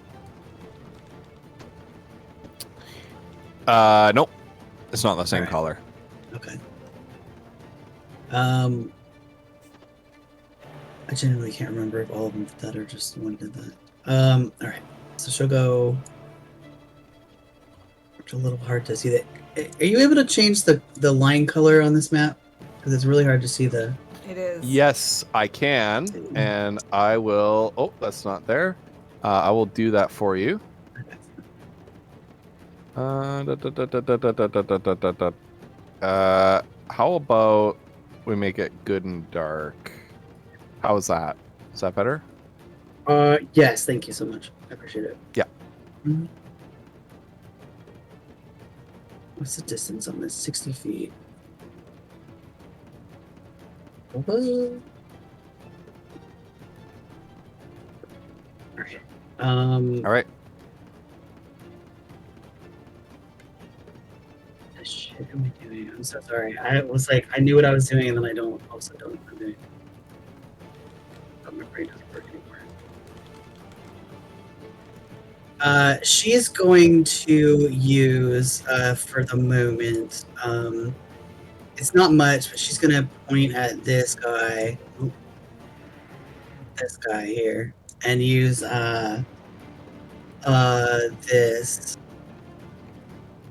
And we're good. There we go. Okay.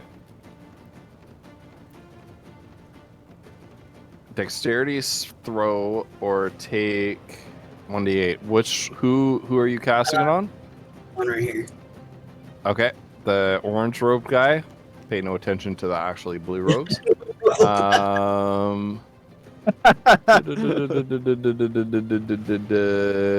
Dexterity 21.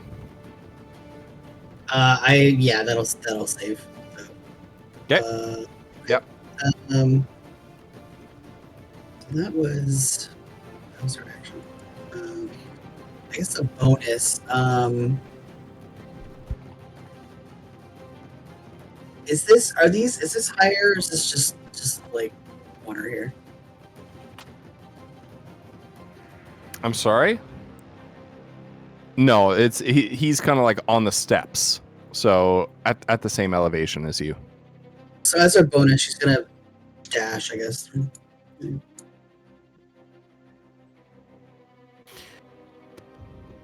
Alright. Okay. Next up, one of the Grells that's been summoned moves 5, 10, 15, 20, 25, 30.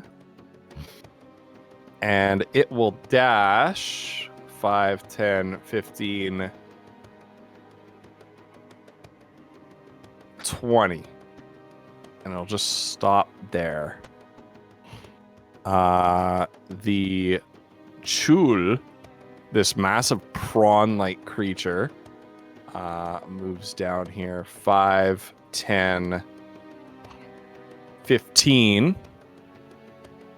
And it is, just make sure, get this right. Okay. So it is going to make 2 pincer attacks on Mazra for a 22 and an 8. I'll let you guess which one of those hits. Yep. So you take 10 bludgeoning damage and you are grappled. Okay. I'll let you use your uncanny dodge to have the damage before the grapple takes effect. Okay. Got it. Okay. But you will not. I may need a rules ruling on this, but while you are grappled, I think you're not getting your uncanny dodge. Because it just doesn't seem to me to make sense. All right. And your DC escape is 14. Okay. Foodle, you are up. Ooh. Gross. All right. Well, Foodle is going to slide straight under this thing just for flavor, right? Because he's going to go around it. Yep. And he is going to. It's been an hour, so he's not concentrating anymore. So that was 5, 10, 15. Can't get that close.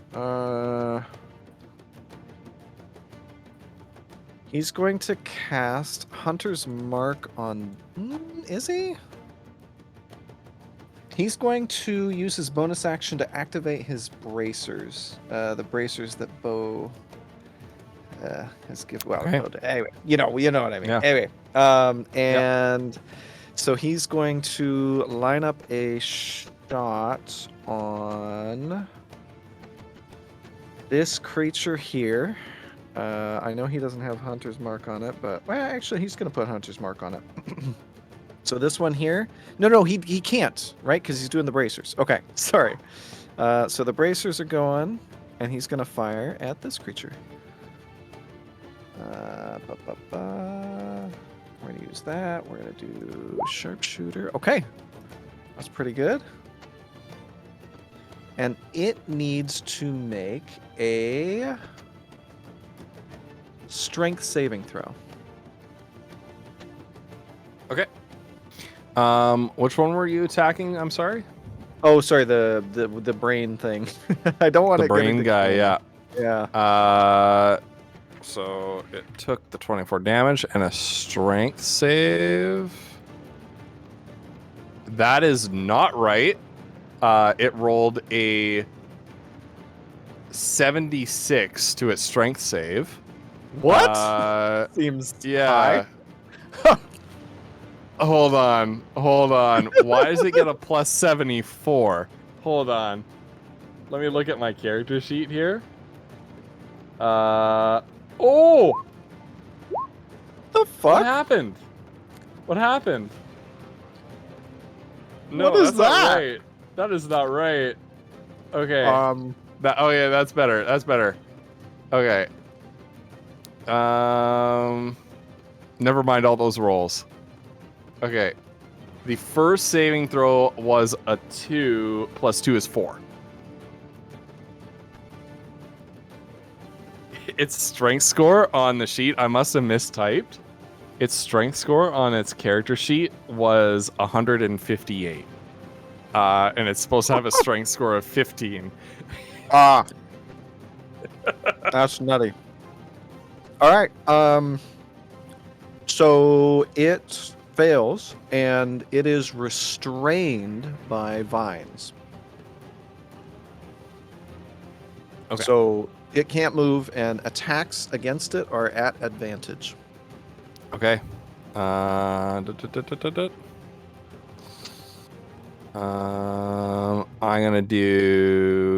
gonna do that.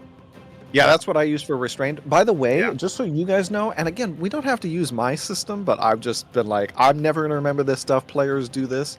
For grappled, if you scroll down just a touch, there's like a smaller web, like sort of a spider web. That's what I use for grapple. And then the net I use for restrain because I think that makes sense. Gotcha. Anyway, okay, so Foodle's going to fire vines again. sprout out from where the bullet penetrates the fleshy brain lobes of the grell and sort of restrain around it, tie its tentacles together. It's still floating in the air, but still it is definitely restrained. Alright. Sorry, go ahead, Foodle. Oh, And okay, is that on the grell as well? yes, yeah, same creature. That's how he got advantage on the Okay. shot. Okay. Yeah, that's a hit, and this thing looks very hurt. Okay. You know what? Fuck it. Pluto's going to action surge, and he's going to fire once more at this, whatever this horrifying brain thing is. Yeah. 18 to hit, 26 damage. Okay. That will just about do it. And with 2 more successive shots as it's restrained and tied up, 2 more shots with Gimbal Shot, and the brain just bursts open, flinging gray matter everywhere, and the creature just drops out of the sky. And, drops out of like the 3 feet it is off the ground and just onto the pavements. All right. Fudo's going to go his final remaining 10 feet to get close to Mazra, and he is going to fire his last shot at whatever the frick this thing is. Yeah. That's like one of the creatures that you fought in the mine. Oh, God. What are these rolls? It shouldn't have been an advantage anyway. Sorry about that. That is not going to hit. An 11 Nope. is not going to hit. Yeah, I think that's all Poodle can do. Yep. Okay. did And now say it's the orange robed, the orange robed mage's turn. And I've just got to read something here.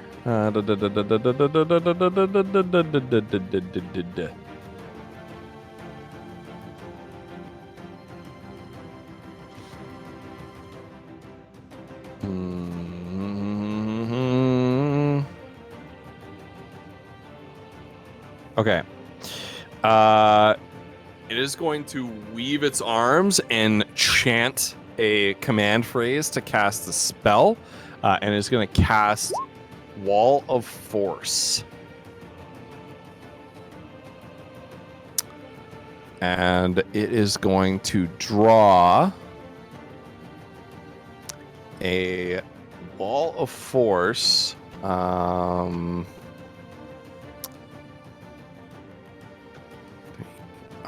One, 2, 3, 4, 5, 6, 7. Yep, I can do it.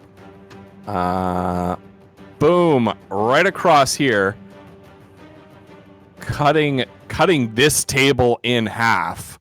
That's 1, 2, 3, 4, 5. Yeah, okay. So cutting this table in half, and Foodle, as you're running forward, getting ready to line up a shot, on this thing, just for flavor, because I know that these things happened in a different order, mechanically speaking. You open up to fire a shot, and the bullet from Gimbal Shot just bursts on what appears to be thin air, and you see a ripple of force sort of emanate out from the impact zone, and you see that there is a 10-foot tall, kind of shimmering wall of magical force that is cutting you and Kiona off from the rest of the battlefield here.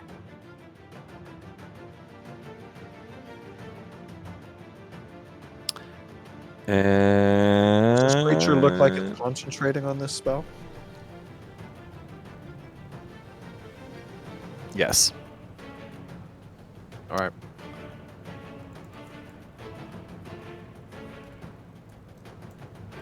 Okay. And then it's just going to move 5, 10, and just stop there. The second Grell comes in on Mazra. 5, 10, 15, 20, and makes its attacks against her. 2 attacks, one with his tentacles, one with his beak, a 17 and a 24, which is a crit. 17 does not hit. 17 does not hit. You're lucky because the tentacles is where the bloody poison is. The poison and grapple. You take 6 plus 8 damage. So this is actually 14 damage. Okay.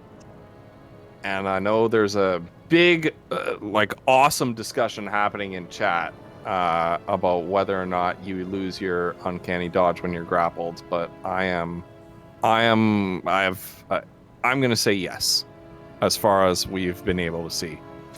All right. So Kiona, you're up. Mazra, you're on deck.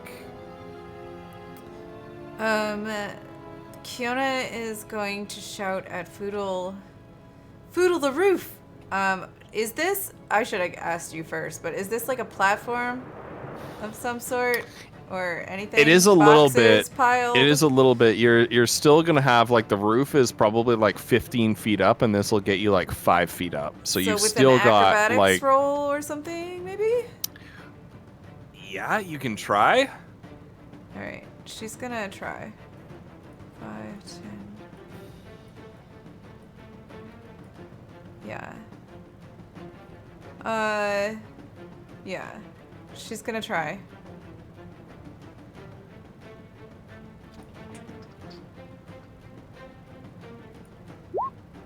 Ooh, it's a 12.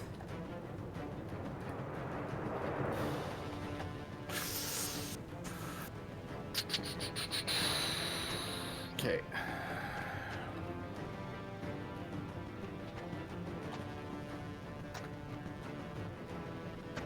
Yes, that succeeds. You manage to scramble up on your roof. It's a little bit hard going though, so you do not get a bonus action this That's round. fine. That's fine. I was happy to get up there this turn. That's all I yeah. wanted to do. I figured that would be the whole thing. But I would say I'm well above the barrier then.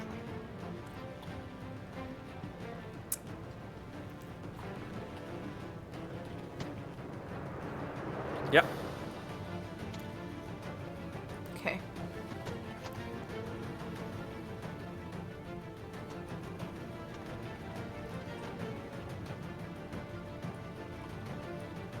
Okay. So Kiona, you use your action to climb up. But you've got a good firing position here now. Mazra, you are up next. Okay. So I think we. Oh, sorry, didn't mean to do that. Okay, so I think we had discussions about this before, about using her daggers to escape grapples. Yes. So. Yep. All right. She's gonna zip. She's gonna just kind of twist herself and. Yep. Bonus action, throw Ren. Yeah. Is that the one that you use for the Yes. Misty Step? Usually, yes. Yeah. So she'll just. Um.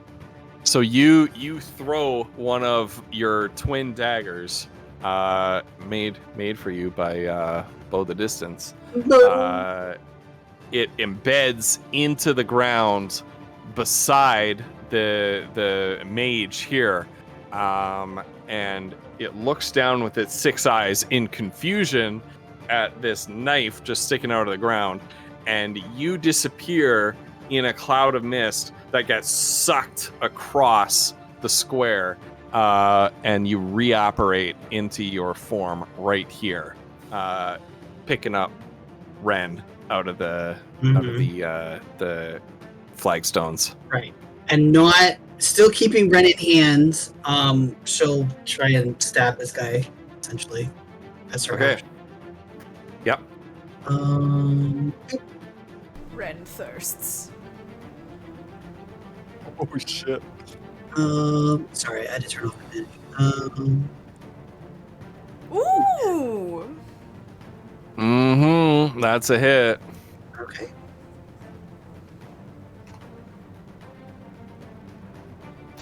Okay. And it needs to make, that was how much damage? 19 damage. So it needs to make a save to maintain its concentration. Let me make sure I'm getting my spellcasting ability correct on it. Yes, I am.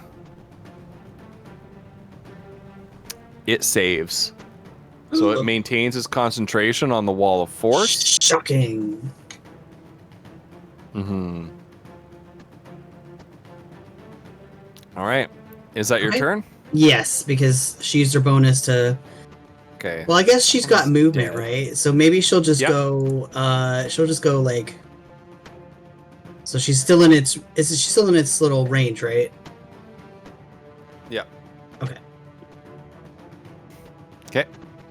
And the Chul is gonna stomp over here, shattering this this stage here, and it's tall enough that it can reach out and claw at you with its claws.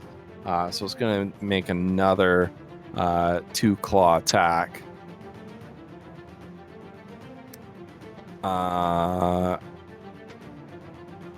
12 and an 8. Nope. I think luck smiles on you today. Well, for this round. Yeah. Anyway. Foodle, it's your turn. All right. Am I muted? No. Okay. Foodle's gonna follow Kiona's shouting. He's gonna go run 5, 10, and he's gonna attempt to jump up on the roof as well with some acrobatics. All right. He's got a +10. That's a bumps. 4 plus 10. Well, if Kiona could make it with that, then 12. yeah, you're up. You're up. Oh, thank goodness. Okay. And bonus Um, action or no? You do get your bonus action. Okay. I mean, I was just gonna move out of Kiona's way with his last 5 feet of movement, and what is the biggest danger here? He is going to. Frick, this thing goes right after him. Damn. All right. Well, he's going to activate the bracers. You know they're already activated, right? But and they're gonna try to ensnaring strike the. Yeah, this thing here. Let's see. Is this a good idea? Yeah, you know what? He's not going to do sharpshooter. Good thing.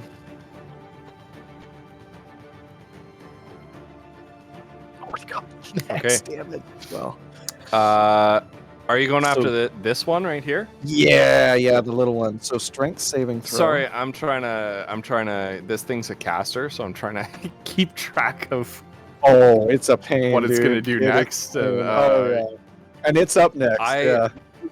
I low-key DM confessions. I hate running casters in combat They're the worst. because it's like I have my whole combat to Every to, time you make one handle, microscopic and I have move, a spell list. and yeah, it changes everything. yeah. You said strength save.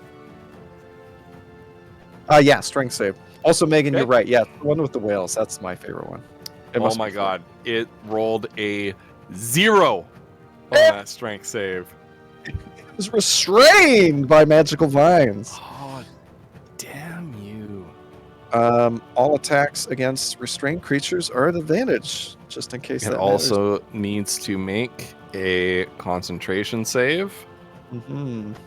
Also, is it- Concentration saves are dexterity, damage? right? Or not? No, Constitution. I mean, Yeah. Is it damaged, by the way, Ghost? it is. Okay, Yeah. throw class there on there too. Jesus Christ! Damn, That's get out. freaking 2 max rolls. Okay. So it's got to get a outta here. 12 or higher, basically. All right. It rolled 18 on its concentration save, so it's good. Yeah, makes sense. All right. And Foodle's gonna fire at advantage at this thing for his second shot. Oh, why? That's a 2 and a 3. That's not a hit. That's not a hit. No, get out of here. Jesus. All right. Get out of here. That's Foodle's turn. Get right out of here with that. Okay.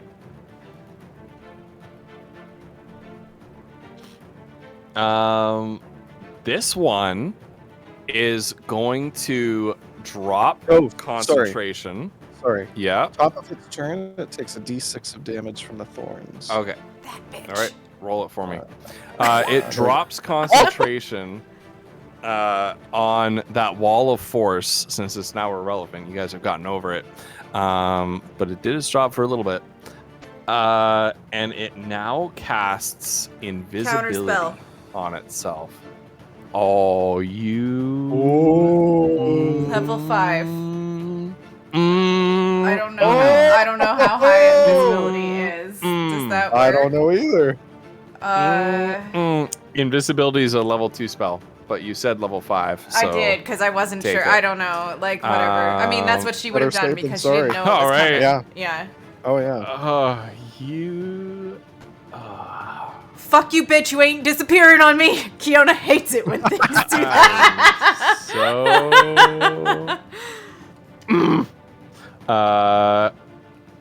Okay. Okay. That's it. It will move here. Oh, to it put can't move. Mazra. Oh yeah. Oh, get out. Yeah. Thank it's you, restrained. Foodle. You Get rock. out of here. You Fine. rock so hard. Mazra, you're okay. We got you. We got you, baby. This turn is over. This turn is over. If you're gonna be like that, if you're gonna be like, we're just gonna pile on, the punishment up here. The Grell hovers up in front of Poodle and makes its attacks. Is not at advantage, sadly, but a 21 hits. That's right. Yes. You hasted. You don't have your 21 AC. Get Well, even if I was, it would still hit, right? Get out of here. You take 3 piercing damage. You need to make a Constitution saving throw. Okay. All right. Okay, that's a 13 plus 2 for 15. Okay. You save, but you are grappled and restrained by its tentacles. Now, I also took damage, which means... Yep. Gotta see It's only if he 3 damage, though, maintains so... concentration. Oh, he does not maintain concentration. The bracers, they stop glowing that amber yellow. That's a 2. Yep. Oh, shoot. Does that mean that this guy is out? Is free. Oh, yeah. Okay. Kiona, you're up. Choices. Kiona is going to pull You're actually a in 60 little... feet. Yes. I'm just bitter. Go on. Yeah, I Go know. on. I know. Go on. Son of a bitch. Just go on. She's Just go gonna on. bonus action use a level 2 spell slot to make 3 sorcery points. And then cast fireball, but I'm waiting for it. Say it, Ghost Pepper.